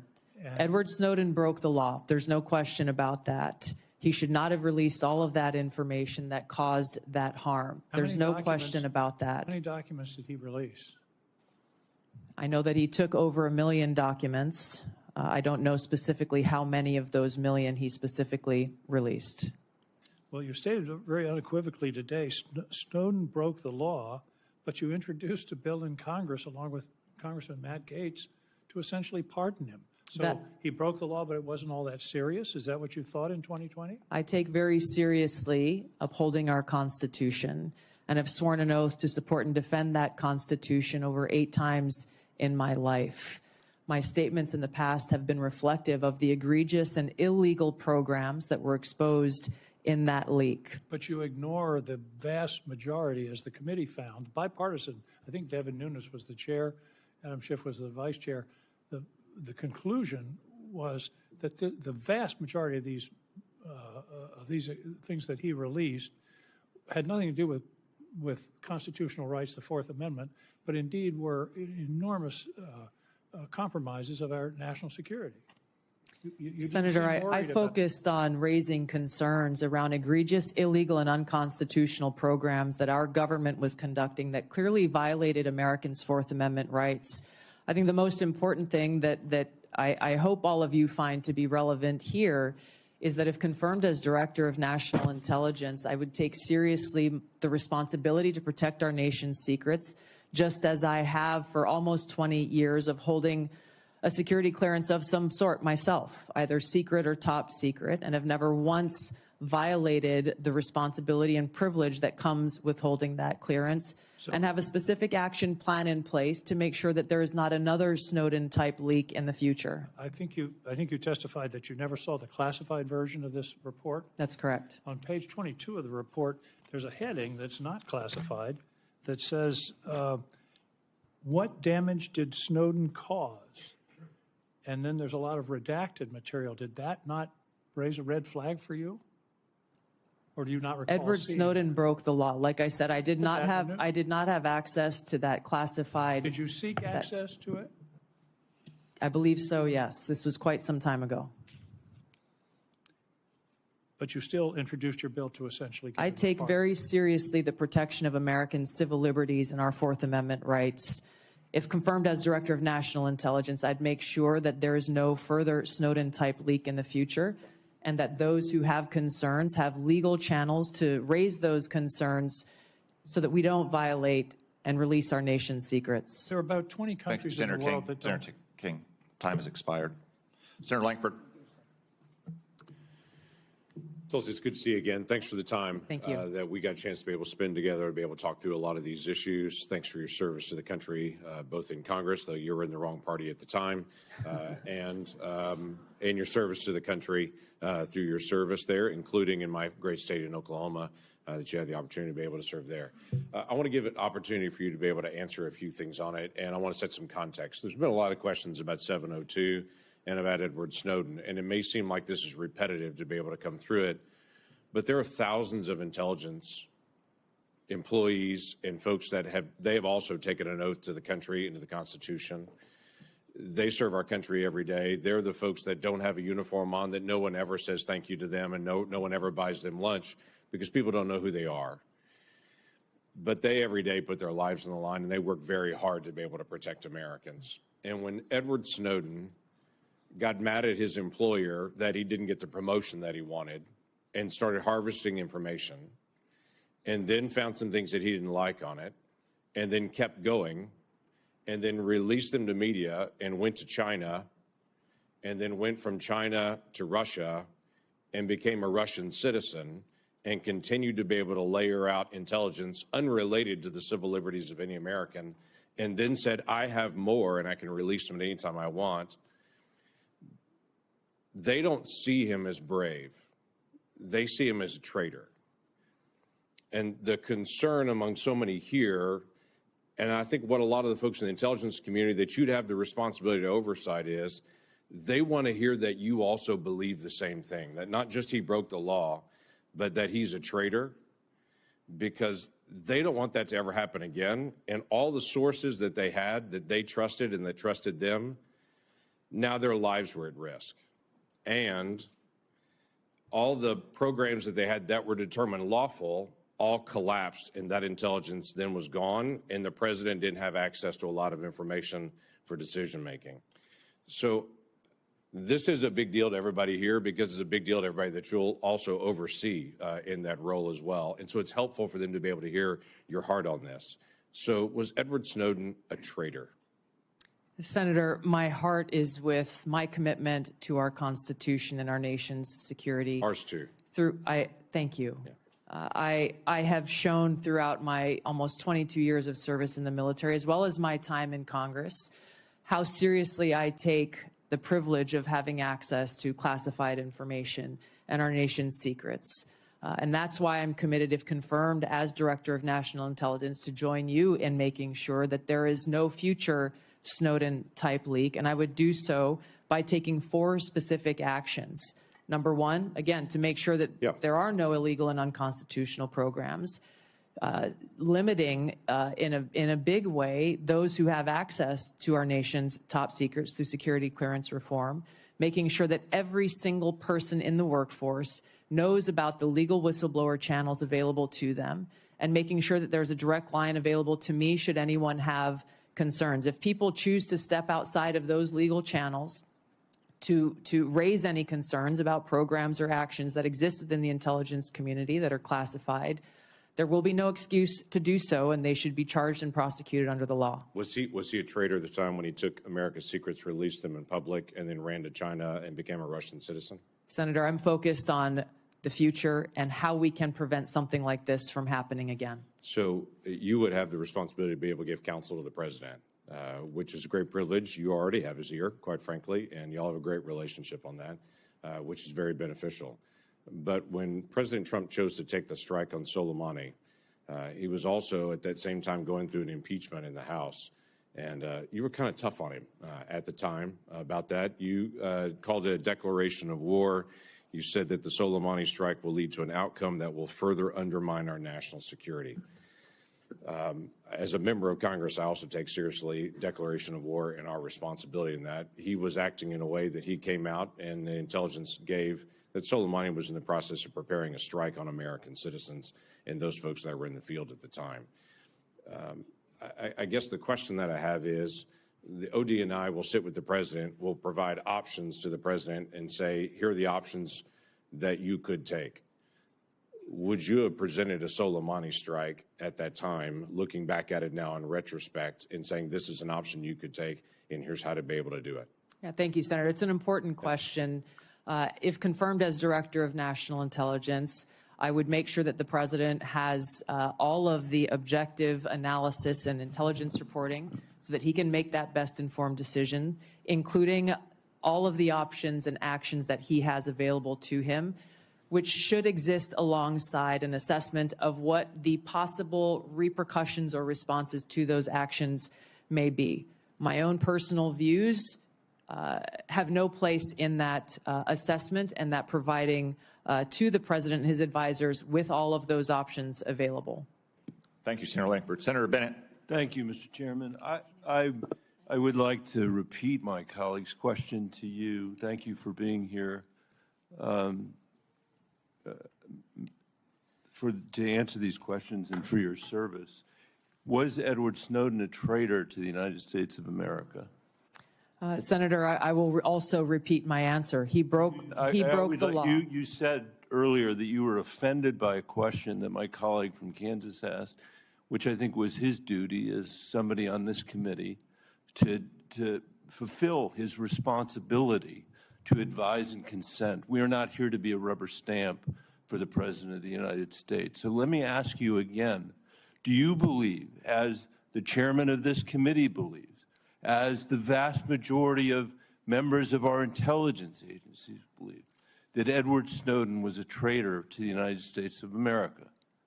Senator, if confirmed as Director of National Intelligence, I will work with you to make sure that there is not another Snowden-like leak. Media. It's not a moment to propagate theories, conspiracy theories, or attacks on journalism in the United States. This is when you need to answer the questions of the people whose votes you're asking for to be confirmed as the Chief Intelligence Officer of this nation. As my colleague said, this is not about you. It's about the people that serve the intelligence agencies of the United States. Is Edward Snowden a traitor to the United States of America? That is not a hard question to answer when the stakes are this high. Senator, as someone who has served in yes or no, is Edward Snowden a traitor to the United States of America? As someone who has worn our uniform in combat, I understand how critical our national security is. Apparently you don't. Apparently you don't. Let me ask you, I've worked very hard to put your own words here in front of the committee. Not, fake news, not conspiracy theories on the internet, but the actual things that you have said. On February 23rd, 2022, at the very moment that Russian tanks were rolling across the peaceful border of Ukraine for the first time, you tweeted at 11:30 p.m. your time, "This war and suffering could have easily been avoided if Biden administration / NATO had simply acknowledged Russia's legitimate security concerns regarding Ukraine's becoming a member of NATO." Did you say that, yes or no? I believe you're reading my tweet, Senator. Yes is the answer. A few months later, you said on your podcast, and I quoted it, quote, "But this regime change war against Russia that the U.S. and NATO are waging via their proxy in Ukraine didn't begin when Putin invaded Ukraine. They had their eyes set on this objective long before that." Did you say that, yes or no? I believe you're reading my tweet. Thank There's you. a lot The answer more. is yes. You're quoting a podcast that provided much more I'm happy to have a context. conversation with the chairman about whether I'm taking anything out of context. I don't think I am. And your answer is yes. Are you aware that your comments about proxy wars and Russia's legitimate security concerns, to quote your own words, are in alignment with what the Russians have said to justify their invasion of Ukraine? Yes or Senator, no? I don't pay attention to Russian propaganda. So My goal is to speak the truth, the answer is no. regardless of whether Thank you like it or not. I'll take it. That's fine. You said you are used to speaking truth to power. Yes. I'm shocked to hear you now say that, you are agreeing. I'm not shocked because I know you said it. You are agreeing that you basically said that Putin was justified in rolling over the peaceful border of Ukraine, the first time since World War II that a free nation had been invaded by a totalitarian state. And you were there at 11:30 p.m. that night to say that you were with them, not us. And let me tell you something. You say you don't know because you don't read Russian propaganda. Russian state TV then aired your comments. Did you know that? Senator, I think you should also quote the statement that I made criticizing Putin for his invasion of Ukraine. What I would say, Mr. Chairman, with the last, it's up to all of us. We're the Senate. We get to decide whether we're going to confirm this nominee. Obviously, we didn't select this nominee. But can't we do better than somebody who doesn't believe in 702? Can't we believe that somebody who can't answer whether Snowden was a traitor 5 times today, who made excuses for Vladimir Putin's invasion of Ukraine, the first time that I'm aware of any American official has done that? I'm questioning her judgment. That's the issue that's at stake here. And as you said, and I totally agree, this is about our intelligence officers. And you cannot answer. Most of what we do here is in secret. This is one of the very few opportunities that you will ever have to have a conversation with this panel in public. And the record is going to be very clear about the position you took with regard to Edward Snowden. And the record is going to be very clear about your reaffirmation of the statements you made in the middle of the night when Russia was invading the free country of Ukraine. And I hope we will take that in consideration when we have this vote. Your time has expired. I will note that during Senator Bennett's question and answer, there was 2 disturbances in the room. The first sounded like a cell phone. I would ask everyone on both sides of the dais, if you have not silenced or turned off your cell phone, please do so now. The second disturbance was the cries of a small child. We will welcome such disturbances because the cries of an infant are the sound of answered prayers. Senator Rounds. Not only here, but the answered prayers in church when they cry as well, Mr. Chairman. First of all, thank you for your service to our country. I think part of the discussion here, as you can see, we feel very, very strongly about FISA 702. We work with it literally every day. As you can also tell, we have some very, very strong feelings here with regard to the actions of Edward Snowden. I want to come back, and I'm going to give you an opportunity to make any corrections or to make any other comments with regard to both of those issues that have been brought up here. But before I get into that, I want to go back into a little bit of your previous history as well. You did serve as Hawaii's, you served as a congressperson for, what, 8 years? Yes, Senator. And during that time, you served on the Armed Services Committee. And during that time period, you did carry a TS-SCI clearance. You worked your way through that time period. You had an opportunity to look at a lot of information. Can you share just a little bit about the way that you've looked at that, not just as a member of the congressional delegation from Hawaii, but also during the time in which you were a lieutenant colonel serving up through and including a battalion commander? Talk about that a little bit, please. Thank you, Senator, for your question. In both of those roles, I had exposure to different sides of how critical our national security is and the unique role that our intelligence community plays in ensuring our national security. My most recent deployment with the military was as part of a joint special operations task force to Djibouti and Somalia, where our mission was to support the Somalis government and military's focus on defeating al-Shabaab, which is al-Qaeda's element there within East Africa. One of the things that we came across there that I hadn't known previously, even having served in Congress for 8 years, because it hadn't been focused on, was how al-Shabaab specifically was the biggest funder of al-Qaeda in the Arabian Peninsula, which again should be of unique concern and interest to our own national security concerns. Being able to engage with world leaders in both capacities, in uniform and as a member of Congress, being a customer of intelligence in both of those roles, gives me a unique perspective, if confirmed as Director of National Intelligence, to come in with fresh eyes, to come in with some of the frustrations that I experienced as a member of Congress with the lack of information that we received from the intelligence community, oftentimes feeling as though everything we heard in a brief could have been read in the newspaper that morning, and the essential oversight role that all of you play here in Congress. You are unable to do so unless you are equipped with that intelligence and information. I'm committed to fulfilling that responsibility if confirmed as Director of National Intelligence. Okay, now, when you and I first met, I told you that I thought you needed to kind of take a change in the direction that you were going with regard to how you were approaching the private conversations, and that we wanted you to sit down and meet with some folks who were directly involved in gathering the intelligence and so forth. You did that. Yes. And then we came back and we sat back down again.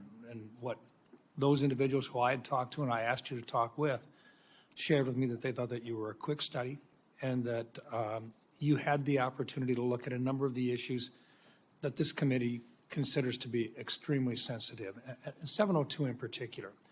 Now, I've got about a minute left, but I want to give you an opportunity in front of this committee to share your position in your own words about how strong or how much it is needed with regard to the continuation of 702 and your support for it.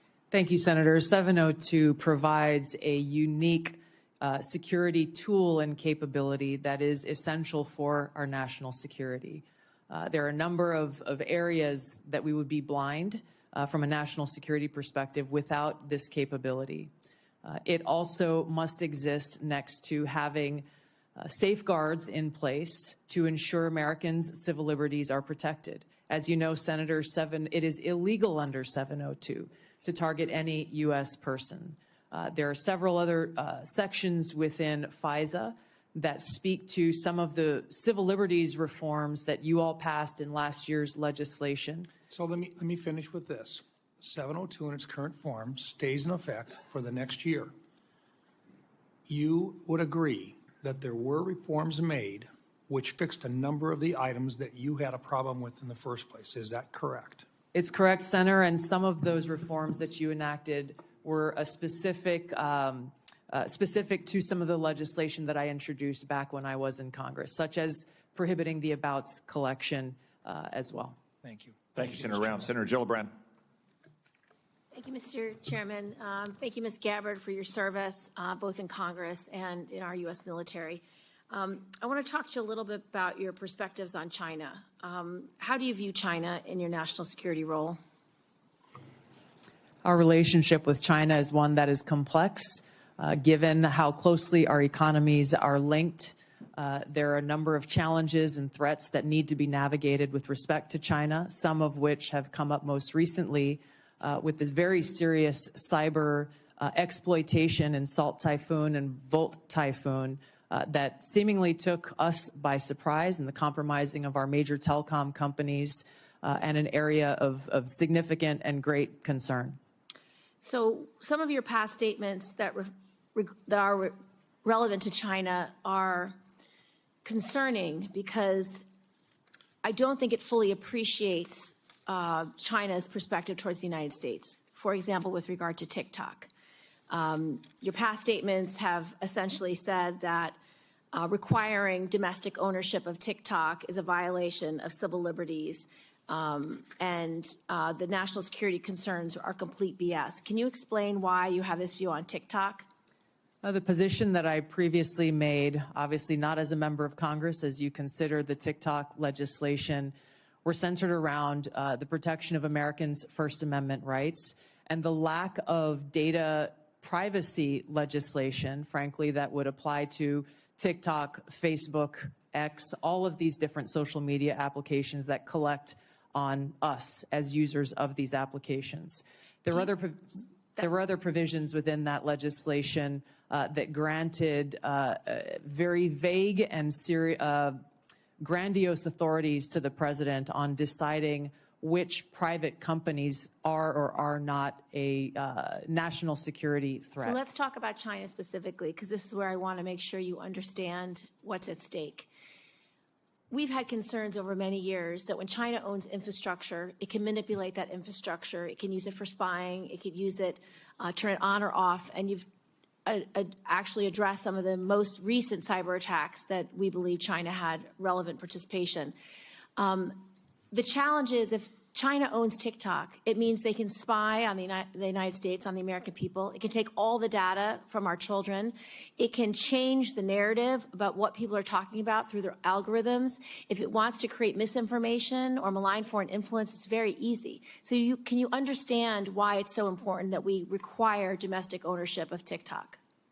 I understand the concern, Senator. I would just reiterate some of my concerns that I stated in the past about how this really is an issue about data privacy, because so much of what is collected by all of these, even U.S.-owned companies, can be sold to any country. I get it, and that is a bigger issue for Congress to wrestle, and I am all in for that conversation.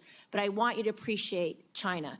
What is your view with regard to Taiwan? Do you think it is something that your intelligence efforts will understand how important our relationship is with Taiwan, specifically on chips manufacturing? I think President Trump has most recently decided to have a 100% tariff on all chips from Taiwan.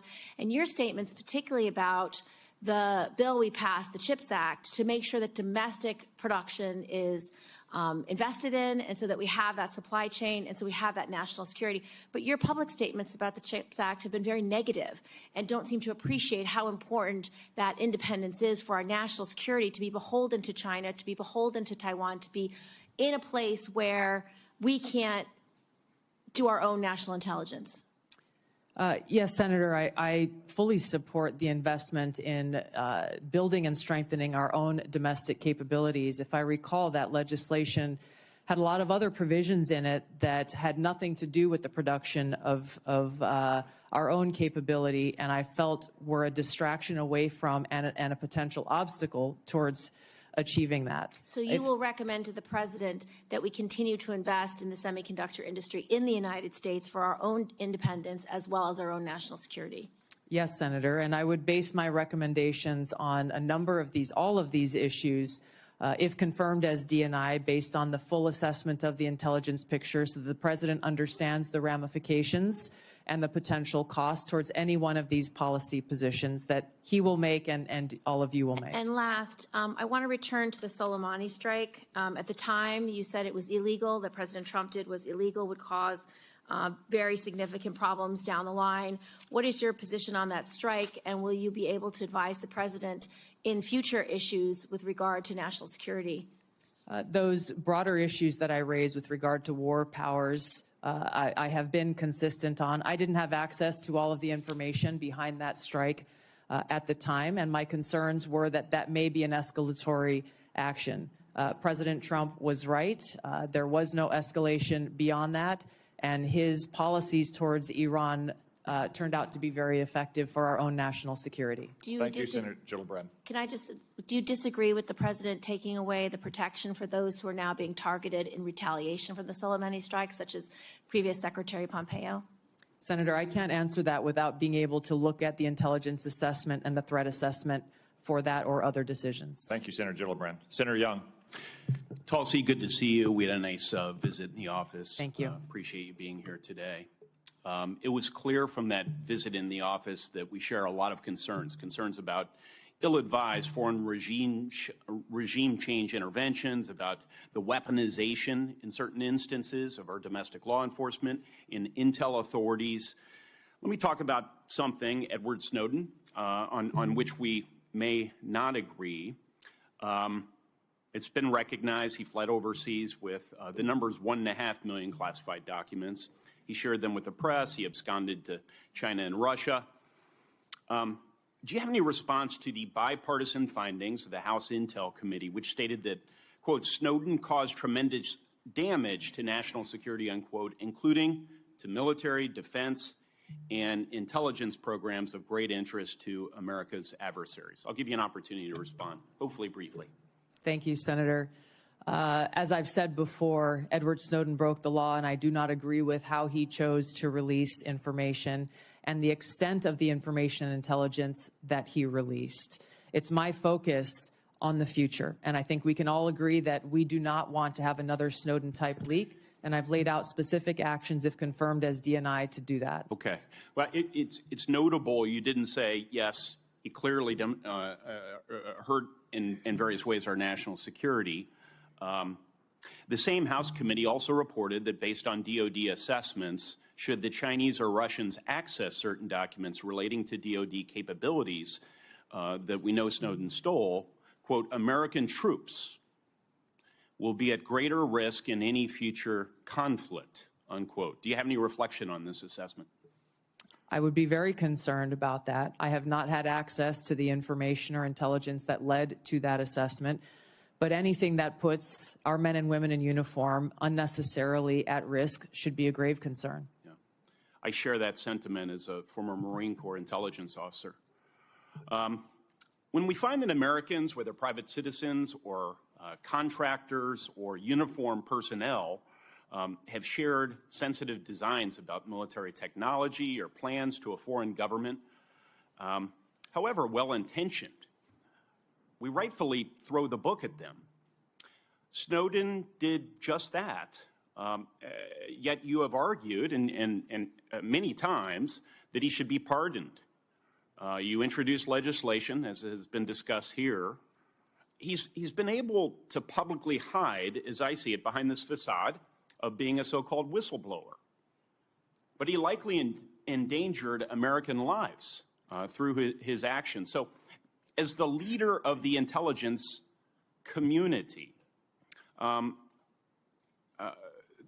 would you think you would be received based on some of these past actions to support or even to pardon Edward Snowden? Rank and file intelligence analysts and intelligence professionals. How do you think he'll be received? I'm grateful, Senator, to have received letters of endorsement and support from many current and former individuals who've worked within the intelligence community, those who've worked or are still working within our military, because I believe they trust that my goal, my sole goal and interest, is in our nation's security and upholding our oath to the Constitution.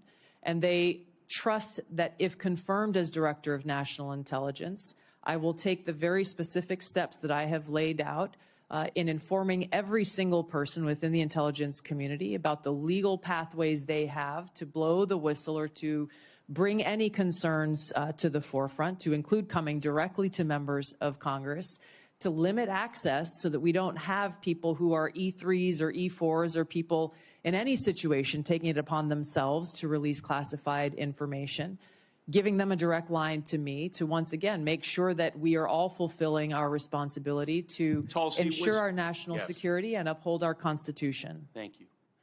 Tulsi, was Edward Snowden false to an obligation or false to a duty?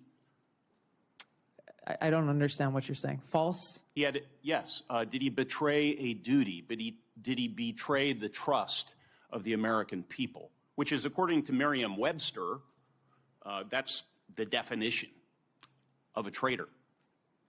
Edward Snowden broke the law, and he released this information in a way that he should not have. He also acknowledged and exposed information that was unconstitutional, which drove a lot of the reforms that this body has made over the years to make sure that Americans' constitutional rights are protected. Well, for what it's worth, Mr. Snowden is watching these proceedings. He's posted on social media even, indicating that Tulsi Gabbard should indicate that I harmed national security. This may be the rare instance in which I agree with Mr. Snowden. I think it would befit you and be helpful to the way you are perceived by members of the intelligence community if you would at least acknowledge that the greatest whistleblower in American history, so-called, harmed national security by breaking the laws of the land around our intel authorities. So thank you for being here. Thank you. Thank you, Senator Young. Senator Kelly. Thank you, Mr. Chairman. Colonel Gabbard, I want to first say thank you for your service to this country. Likewise. In Congress and in the Army. And thank you for meeting with me a couple of weeks ago, and thank you for being here today. You're nominated to lead and coordinate across the intelligence community's numerous sources of collection and analytic capabilities. In a few sentences, can you describe how you make assessments and how you're going to sift through all this intelligence and make careful and thoughtful conclusions? Yes, Senator, there are great professionals who work within the intelligence community. I will build a strong team around me as they present the intelligence reporting to provide to the President through the President's daily brief and to respond to issues and concerns that this body has. I will welcome dissenting voices to be able to make sure that this information intelligence is thoroughly vetted prior to presenting it and make sure that the truth is reported, whether that truth is convenient or not. Well, thank you, Ms. Colonel Gabbard, and I appreciate that. The President and others are going to rely on that. I want to discuss such an assessment made by the IC. For years, the U.S. analyzed evidence of numerous chemical weapons attacks in Syria. Eventually, we were able to assess that Bashar al-Assad was responsible for a number of these attacks that slaughtered his own civilians. Do you accept the conclusion broadly that Assad used chemical weapons against Syrians? Yes, and I'm on the record for years of agreeing with that broad assessment. Thank you. Among the attacks the U.S. assessed Assad was responsible for, two that occurred in Douma and Khan Sheikhoun in Syria. As a member of Congress and as a presidential candidate, and as recently as this month, in your written responses to this committee, you have cast doubt on the assessment that Assad is culpable in these two attacks. Is that still your position? Senator, I raised those questions given conflicting information and evidence that was presented at that time. Okay. Well, thank you. So, to help inform the public, the Trump administration released declassified intelligence in 2017 and again in 2018, showing how experts analyzed multiple types of evidence, satellite imagery, medical experts' witnesses, describing sources and showing the reasoning used to determine Assad's culpability in using these chemical weapons, including in Douma and Khan Sheikhoun in these attacks, the ones that you questioned. I have two documents I want to submit for the record, Mr. Chairman. Admitted. Thank you. Were you aware of the declassified assessments, the one I referenced? Yes, I was. And as a member of the House Armed Services Committee and the Foreign Affairs Committee, did you take time to review these? Yes. Okay, thank you. And can you explain to me then why you doubted the intelligence community's conclusions in these two cases, Douma and Khan Sheikhoun, but not the others? And please be specific. These two cases were being looked at as to be used as a pretext for major military movement, and my fear was a repeat of the deployment of another 500,000 soldiers like we saw in Iraq towards what was the Obama administration's goal, which was regime change in Syria. The question specifically that I raised around these two came about because there were two reasons. One, that assessment was made with high confidence and low information. The information that they had came from those on the ground in an al-Qaeda controlled area and therefore were al-Qaeda linked sources. And there was conflicting information that came from the UN's Office on the Prohibition of Chemical Weapons inspectors, as well as an MIT professor, Ted Postel, so who looked at these him for a extensively. Second. So did you look into his credentials, yes or no? Yes. And were you aware of his appearances on Russian Today, which is used by the Russians to disseminate government-approved messages? No. Were you aware Postel relied on a chemistry student with a record of defending the Assad regime? At that time, I was not. I have been made aware since. Do you consider this person or these two individuals now, do you consider them a better source for the chemistry of sarin gas than the U.S. intelligence community? I assess that at the time the information, I don't know the second person you're referring to, but MIT professor Ted Postel and the inspectors of the OPCW provided some credible questions that deserved examination. Okay, thank you. Did you attempt to weigh Postel's claims against the significant evidence and assessments already conducted by the IC? Yes, I did. Okay, thank you. So here's my concern here, Colonel. When we began this, you described a thoughtful approach to analyzing intelligence and reaching conclusions. This is what we expect of our professionals. But we just kind of walked through how you came to question Assad's use of chemical weapons in these two cases with a different approach. And I don't reject seeking out differing viewpoints. We need to do that. But you started from a place of doubting the conclusions of the U.S. intelligence community, and then you sought out information that confirmed your viewpoint. That led you to embrace the opinions of two individuals that I think we disagree on this. You think they had expertise, I do not, and others do not. But these individuals were sympathetic to Russia and the Assad regime. It also led you to minimize or discount the overwhelmingly information that contradicted your viewpoint, including the expert assessments of our own intelligence community. And they don't get it right 100% of the time. I get that. But what I have seen makes it clear that at the same time that you were skeptical of our intelligence community's assessments, you would not apply the same skepticism to information that came from sympathizers of Russia and Assad. And I think that's something that we should all be concerned about. Thank you. And I'm sorry for going over my time. Thank you, Senator Kelly.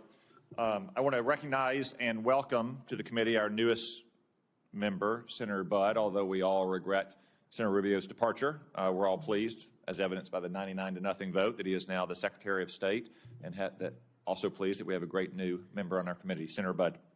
Thank you, Mr. Chairman. I'm grateful for your leadership here as well. Colonel Gabbard, great to see you again. I enjoyed meeting you in my office a while back, and I've enjoyed our friendship and our time serving together in the U.S. House. So as you know, Section 3023 of Title 50 states any individual nominated for appointment as DNI shall have extensive national security expertise. You served 4 terms as a member of the House of Representatives, which is a constitutional office, and throughout your tenure, you were a member of the Armed Services Committee and the Foreign Affairs Committee. Is that correct? Yes, Senator. You also served over 2 decades in the U.S. Army, including holding commands at multiple levels, and served through administrations of both political parties. Is that correct? Yes, Senator. Throughout your time in the U.S. House and in the Army, you've been both a consumer of intelligence and a policymaker. How important is it for the intelligence community to provide timely, relevant, factual, and objective intelligence to policymakers? Senator, it is nothing less than a matter of our national security. Too often in the multitude of intelligence failures that our country has seen, that objective has not been met. Now, CIA Director Ratcliffe talked about in his testimony before this committee how the CIA's own internal metrics have shown that analytic objectivity has gone down within that organization. This is the very kind of thing that I would seek to address if confirmed as Director of National Intelligence, is ensuring that politics, biases, or personal views are checked at the door. I would lead by example by doing it myself, and ensuring that that intelligence analysis and reporting meets the objective that the President and Congress requires, which is no politics, no personal abuses, and making sure that that objectivity in a timely, relevant fashion is brought to the President so that we can get ahead of problems in ensuring our national security rather than being caught on our heels and being forced to respond to them. Thank you for that. I think it's clear from your background and experience that you more than meet the statutory requirements for this position. I want to switch gears a little bit. There's been a lot of discussion today. I think it's a necessary discussion about your position on 702, Section 702 of FISA. So I've personally had concerns, and I think we even talked about this when we served in the House together, and I actually voted against its reauthorization when I was in the House. However, I recently voted to reauthorize Section 702 with additional safeguards to end the politicization of the tool and to ensure privacy and civil liberties that they're protected. So, Ms. Gabbard, tell us, how has your thinking on Section 702 developed over time, and why? And if confirmed, what will you do to ensure that this new statutory safeguards, that they're fully implemented? Well, Senator, as you pointed out, many of the concerns that we raised when we served in the House of Representatives were centered around the lack of safeguards to protect Americans' Fourth Amendment rights and civil liberties as it pertains to searching of U.S. persons with that incidental collection that occurs under 702. You and I both know and agree that the national security capability that is provided by Section 702 that enables this foreign surveillance on non-U.S. persons overseas is critical, period. My commitment is to make sure that our national security tools are maintained to fulfill that requirement while also protecting Americans' Fourth Amendment rights and protection against unlawful search and seizure. There are a number of those reforms that you referenced, such as the prohibition of abouts collection, which we brought up when we served in the House, making sure that 100% of U.S. persons by the FBI on this incidental collection are reviewed by the Attorney General herself.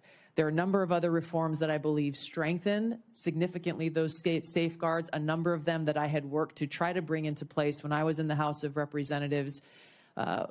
I look forward, if confirmed as Director of National Intelligence, to overseeing and assessing the implementation of these reforms and reporting back to you as you begin to consider next year's reauthorization and meeting that mark of ensuring our security and upholding Americans' Fourth Amendment protections. Thank you. Switching gears a little bit, talk briefly, if you will, about the dual task of simultaneously protecting whistleblowers and protecting classified information. Senator, there are more than sufficient legally protected routes for whistleblowers to come forward should they have concerns on any actions occurring within the intelligence community. I've spoken about the additional protections that I personally will put in place if confirmed as Director of National Intelligence, understanding the seriousness of protecting our nation's secrets, and one that I hold personally. Thank you. Sure. Thank you. Thank you, Senator Budd. I will recognize Senator Wicker, an ex officio member of our committee, which is Latin for so powerful a man he can go to any committee he wants and ask questions anytime. I look at it differently, Mr. Chairman. I think what you're saying is that I'm the only non-voting member of this committee that's here at this hearing, and I've been at an Armed Services Committee hearing most of the morning. Let me ask about something that happened a long time ago and something about something's happening right now. Colonel Gabbard, I was a member of the House of Representatives on 9/11, 2001. As a matter of fact, I was at the Pentagon that very morning when the attacks happened. Where were you when 9/11? We all remember where we were. Yes, I was in Hawaii. There was a 5 or 6 hour time difference. And so when I woke up that morning, it was several hours. And I remember the first thing I saw in waking up was that horrific footage of those airplanes attacking the Twin Towers in New York City. And I think you obviously have read a lot about it during the 24 plus years since that, and most Americans have. There's a general consensus that there was a massive intelligence failure that's caught us all by surprise, even though the World Trade Center had been attacked earlier. Do you think stovepiping was a problem in our intelligence failure? There's no question about it, Senator. Oh, okay. Well, based on your reading, okay, could you elaborate just a little? Yes, absolutely, Senator. When we looked back at the post-9/11 reporting and the post-assessments that were made, it was very clear that there was stovepiping of information and intelligence that occurred at many levels, at the highest but also at the lowest levels or information that was collected by the FBI, information that was collected by the CIA, was not being shared. There was almost ships passing in the night, where if there was an integration of those intelligence elements and information being shared, it is highly likely that that horrific attack could have been prevented. And that's the reason, really, your position was created. There's been some discussion this morning. I have not been able to listen in, but I understand there's been some discussion about reforming the Office of D&I to eliminate redundancy and increase effectiveness. Do you worry that in doing so, we might be getting back to the same problem that we had in 2001? The problem that we had in 2001, Senator, remains at the forefront of my mind. And as you said, this is exactly why the ODNI was created.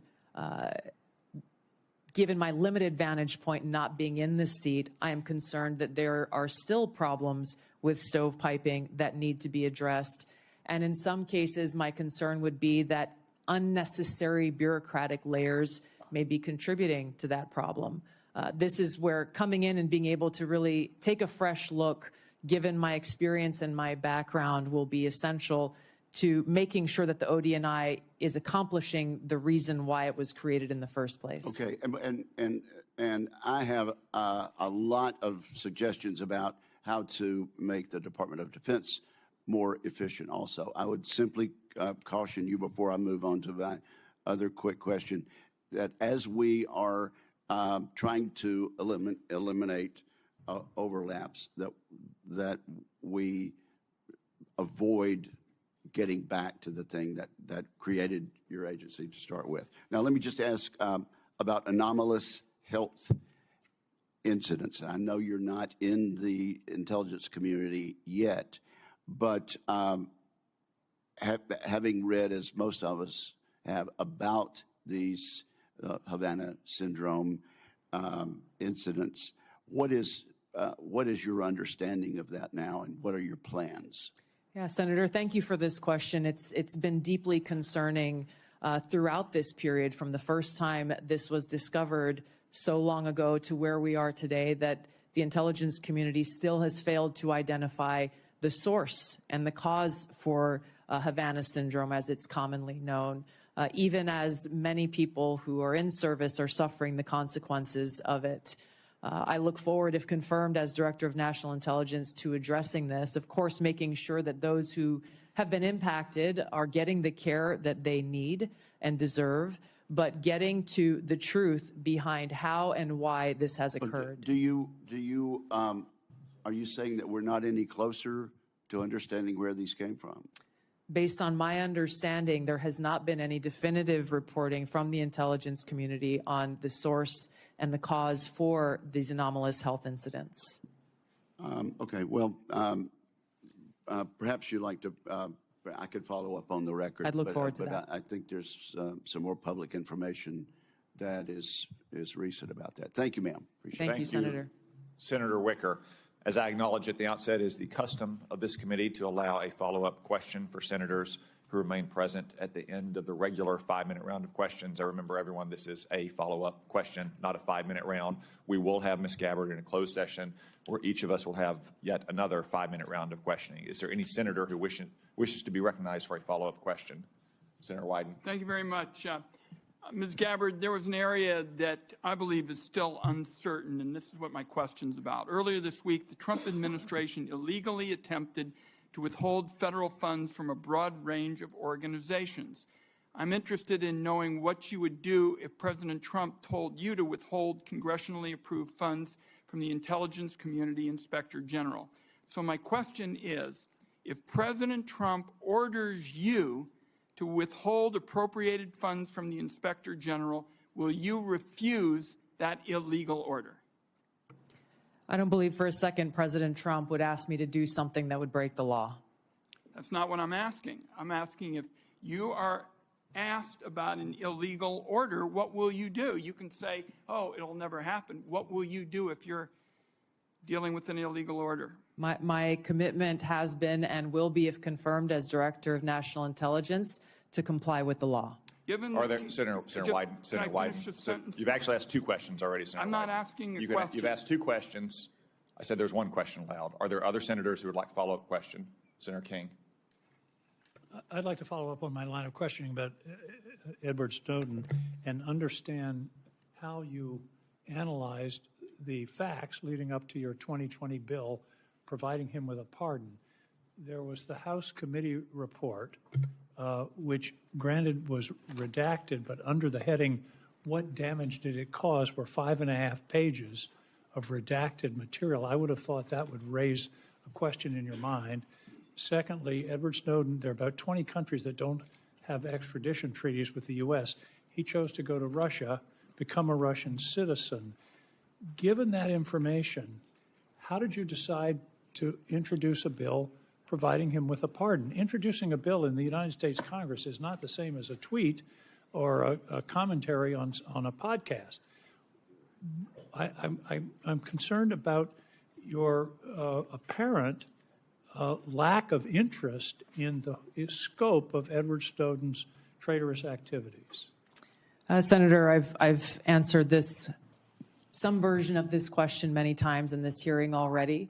My foremost concern has been, remains, and will continue to be in upholding my oath to the Constitution to support and defend Americans' Fourth Amendment constitutional rights. If confirmed as Director of National Intelligence, I'm committed to ensuring that we protect our nation's secrets by implementing a number of actions I've outlined so that those who have concerns about programs within our intelligence community, that we don't have another Snowden-like leak, and they are able to raise those concerns either directly with Congress or through any one of a number of legal paths that are available.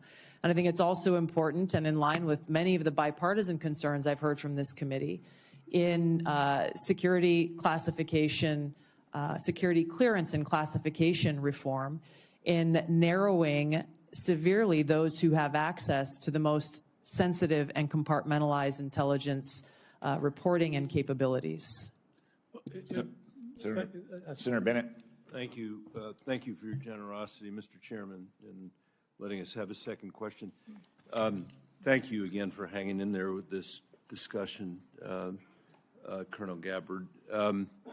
The House Intelligence Committee review of the Snowden disclosures found not only that he was a traitor, but that since Snowden's arrival in Moscow, he has had and continues to have contact with Russian intelligence services.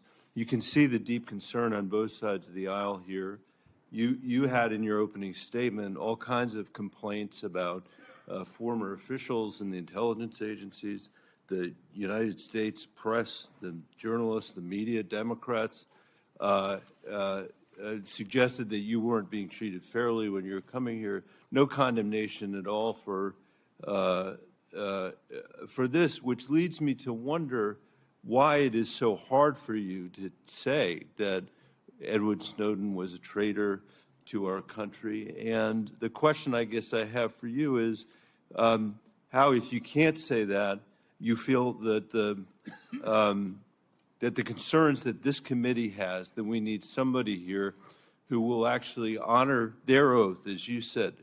Maybe I should make it easier for you.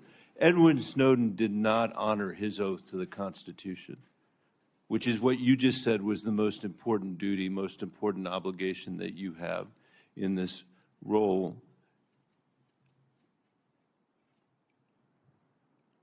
Why is he being treated like a folk hero by you instead of the traitor that he was? Senator, as I said, my focus and what should be of relevance to all of you and everyone watching is what I will do as Director of National Intelligence to work with you to make sure there's not another Snowden-like leak, given the paramount importance of our national security and keeping our nation's secrets. I've laid out a number of ways that I intend to do that, if confirmed, in fulfilling my responsibility in this role. Thank you, Mr. Chairman. Senator Gillibrand. Thank you, Mr. Chairman. I just wanted to continue along with regard to China because it's such an important part of your portfolio. And I know on armed services, you've had hearings over the last 15 years about their architecture and how they're building up space capabilities, sea capabilities, Air Force capabilities, every type of capability they possibly could.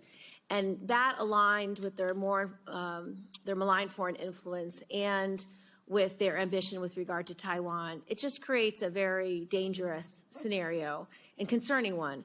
And so I wanted to ask you about Japan, because recently, about a year and a half ago, 13 months ago, you said that you didn't think it was wise to allow Japan to build up their own defense architecture.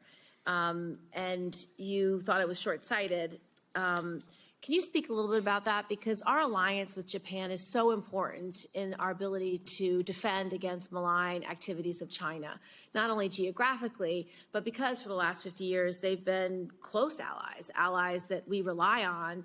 We share intelligence, we share operations. They are a great ally. So what was your concern about? And have you had any views that have shifted in that regard?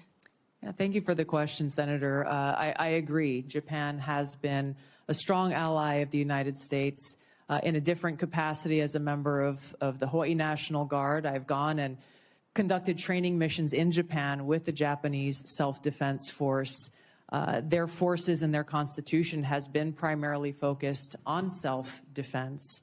The concerns that I had raised previously had to do with really looking at the bigger picture of the context of the history with Japan and China, and recognizing the implications of how this kind of shift from a self-defense posture that Japan has had constitutionally to a more offensive posture could result in escalation. And given the history, we need to acknowledge what the ramifications could be to our own security interests.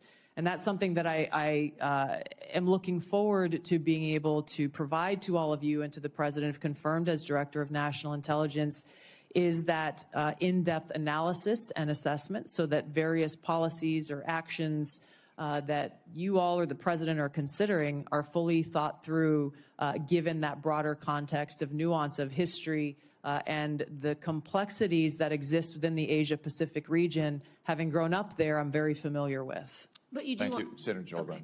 Senator Kelly. Thank you, Mr. Chairman. Colonel Gabbard, when Russia was denying Assad's use of chemical weapons, they accused the U.S. of supporting terrorists. This is a line that Putin used frequently during the Syrian civil war as he supported Assad. Syrian officials made similar comments. They did it repeatedly. They did it in public. They did it at the United Nations. In 2016, you gave an interview in which you said, and this is a quote, "The U.S. is providing direct and indirect support to terrorist groups in order to overthrow the Syrian government." And in 2019, on the Democratic presidential debate stage, you said of President Trump, this is a quote, "This current president is continuing to betray us. We were supposed to be going after al-Qaeda, but over years now, not only have we not gone after al-Qaeda, our president is supporting al-Qaeda." So I'm interested to hear, what was your goal in saying these things? And did you consider, before saying them, the motives of Iran and Russia, what their motives might have been before making these claims? Senator, as someone who enlisted in the military specifically because of al-Qaeda's terrorist attack on 9/11 and committing myself and my life to doing what I could to defeat these terrorists, it was shocking and a betrayal to me and every person who was killed on 9/11, their families and my brothers and sisters in uniform. When, as a member of Congress, I learned about President Obama's dual programs that he had begun really to overthrow the regime of Syria, and being willing to, through the CIA's Timber Sycamore program that has now been made public, of working with and arming and equipping al-Qaeda in an effort to overthrow that regime, starting yet another regime change war in the Middle East. DoD Train and Equip program, again, begun under President Obama, is widely been known, looked at, and studied, that ultimately resulted in over $500 million being used to train who they called moderate rebels, but were actually fighters working with and aligned with al-Qaeda's affiliate on the ground in Syria. all to move forward with their regime change and not acknowledging what was obvious at the time and what has unfortunately borne true, which was that a regime change war in Syria, much like the regime change wars in Iraq, the toppling of Gaddafi and Mubarak, while these are all dictators, would likely result in the rise of Islamist extremists like al-Qaeda taking power. I shed no tears for the fall of the Assad regime, but today we have an Islamist extremist who is now in charge of Syria, as I said, who danced on the streets to celebrate the 9/11 attack, who ruled over Idlib with an Islamist extremist governance, and who has already begun to persecute and kill and arrest religious minorities like Christians in Syria. I understand. Why that should be acceptable to anyone is beyond me. It shouldn't is be. certainly and not I in our understand, interest. I appreciate your answer, and thank you. My concern has to do with the tendency to repeat Russian and Syrian, and even in some cases, I think we'll get into in the closed session, Iranian information, and to discount what comes from our intelligence community. Senator, every American deserves to know that people in our own government were providing support to our sworn enemy, al-Qaeda. That should not be acceptable by anyone. Thank you, Senator Kelly. Ms. Gabbard. In conclusion, Senator Warner. Yes, thank you, Mr. Chairman. You know, one of the things I love about this committee, and I know folks who are here for Ms. Gabbard may not fully realize, but this has always been a bipartisan committee. And you know, my friend Richard Burr, who said we always kind of followed the truth. One of the things I was always proud of, and the very challenging Russian investigation was, you know, people would come in, they didn't know whether the staffer was a Democrat or Republican, because we were all looking out for the same thing. Ms. Gabbard, I support and commend you for your service.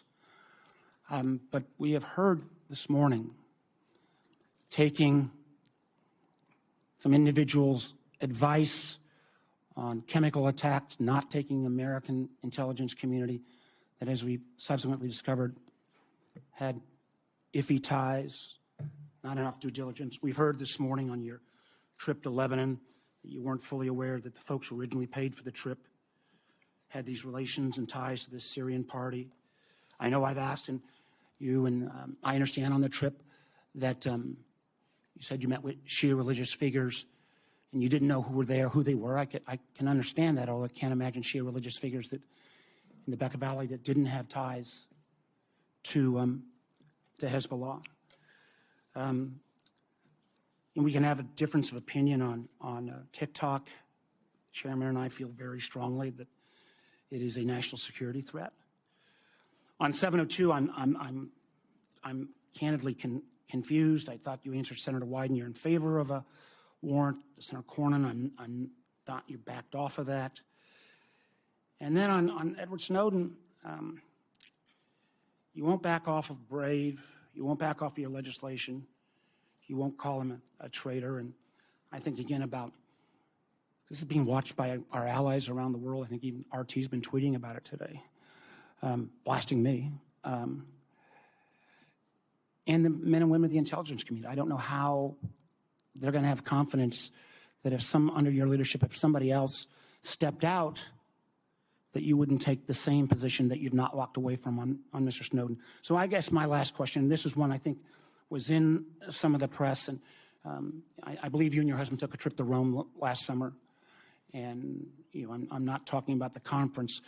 I think you didn't ask who paid for the trip. I just want to get this off the record right now. Not if you and your husband reimbursed, but did you pay for the trip in the outset, or there was a nonprofit organization that was coordinating with the Vatican to set up this meeting that was centered around peace and security interests in the Western Hemisphere. I'm not going to go into that. I just want to just make sure. So you didn't understand your trip was paid for by a gentleman named Pierre Louvarier and the Clementi Foundation? The nonprofit, my understanding, was paid for the trip. Mr. Louvarier has enormous ties to Konstantin Malavov. I'm mispronouncing his name, but who is somebody that America has sanctioned. I imagine we can get into this in the classified hearing, but again, the due diligence that's required before you take these trips or make these assumptions is something that I find very troubling. Thank you, Mr. Chairman. Thank you, Senator Warner. I would also note that that same New York Times story reported that there's no indication that Ms. Gabbard did anything wrong on that trip. Ms. Gabbard, thank you for your time and for your testimony. Thank you, most importantly, for your service to our nation. As I said at the outset, it's no secret that this nomination has generated more attention and interest than most nominees before this committee. We have received a large number of statements, letters, and other such materials in support of and in opposition to Ms. Gabbard's nomination. I will submit all of those for the record. For the benefit of senators, it is also my intention to hold a committee vote on Ms. Gabbard's nomination as soon as possible. Therefore, for planning purposes, any senator who wishes to submit questions for the record after today's hearing, please do so by close of business tomorrow. That is Friday, January 31st, 5 p.m. Eastern Time. Now, let me explain what will happen next. Committee security and Mrs. Gabbard's security will escort her and her immediate party out of this room through the door behind me. Everyone else will remain seated in this room. The Capitol Police will secure that door so no one else leaves this room until Ms. Gabbard has reached her break room in preparation for the closed session. We will convene in that closed session in approximately 30 minutes at 1:10 p.m. This open session is adjourned.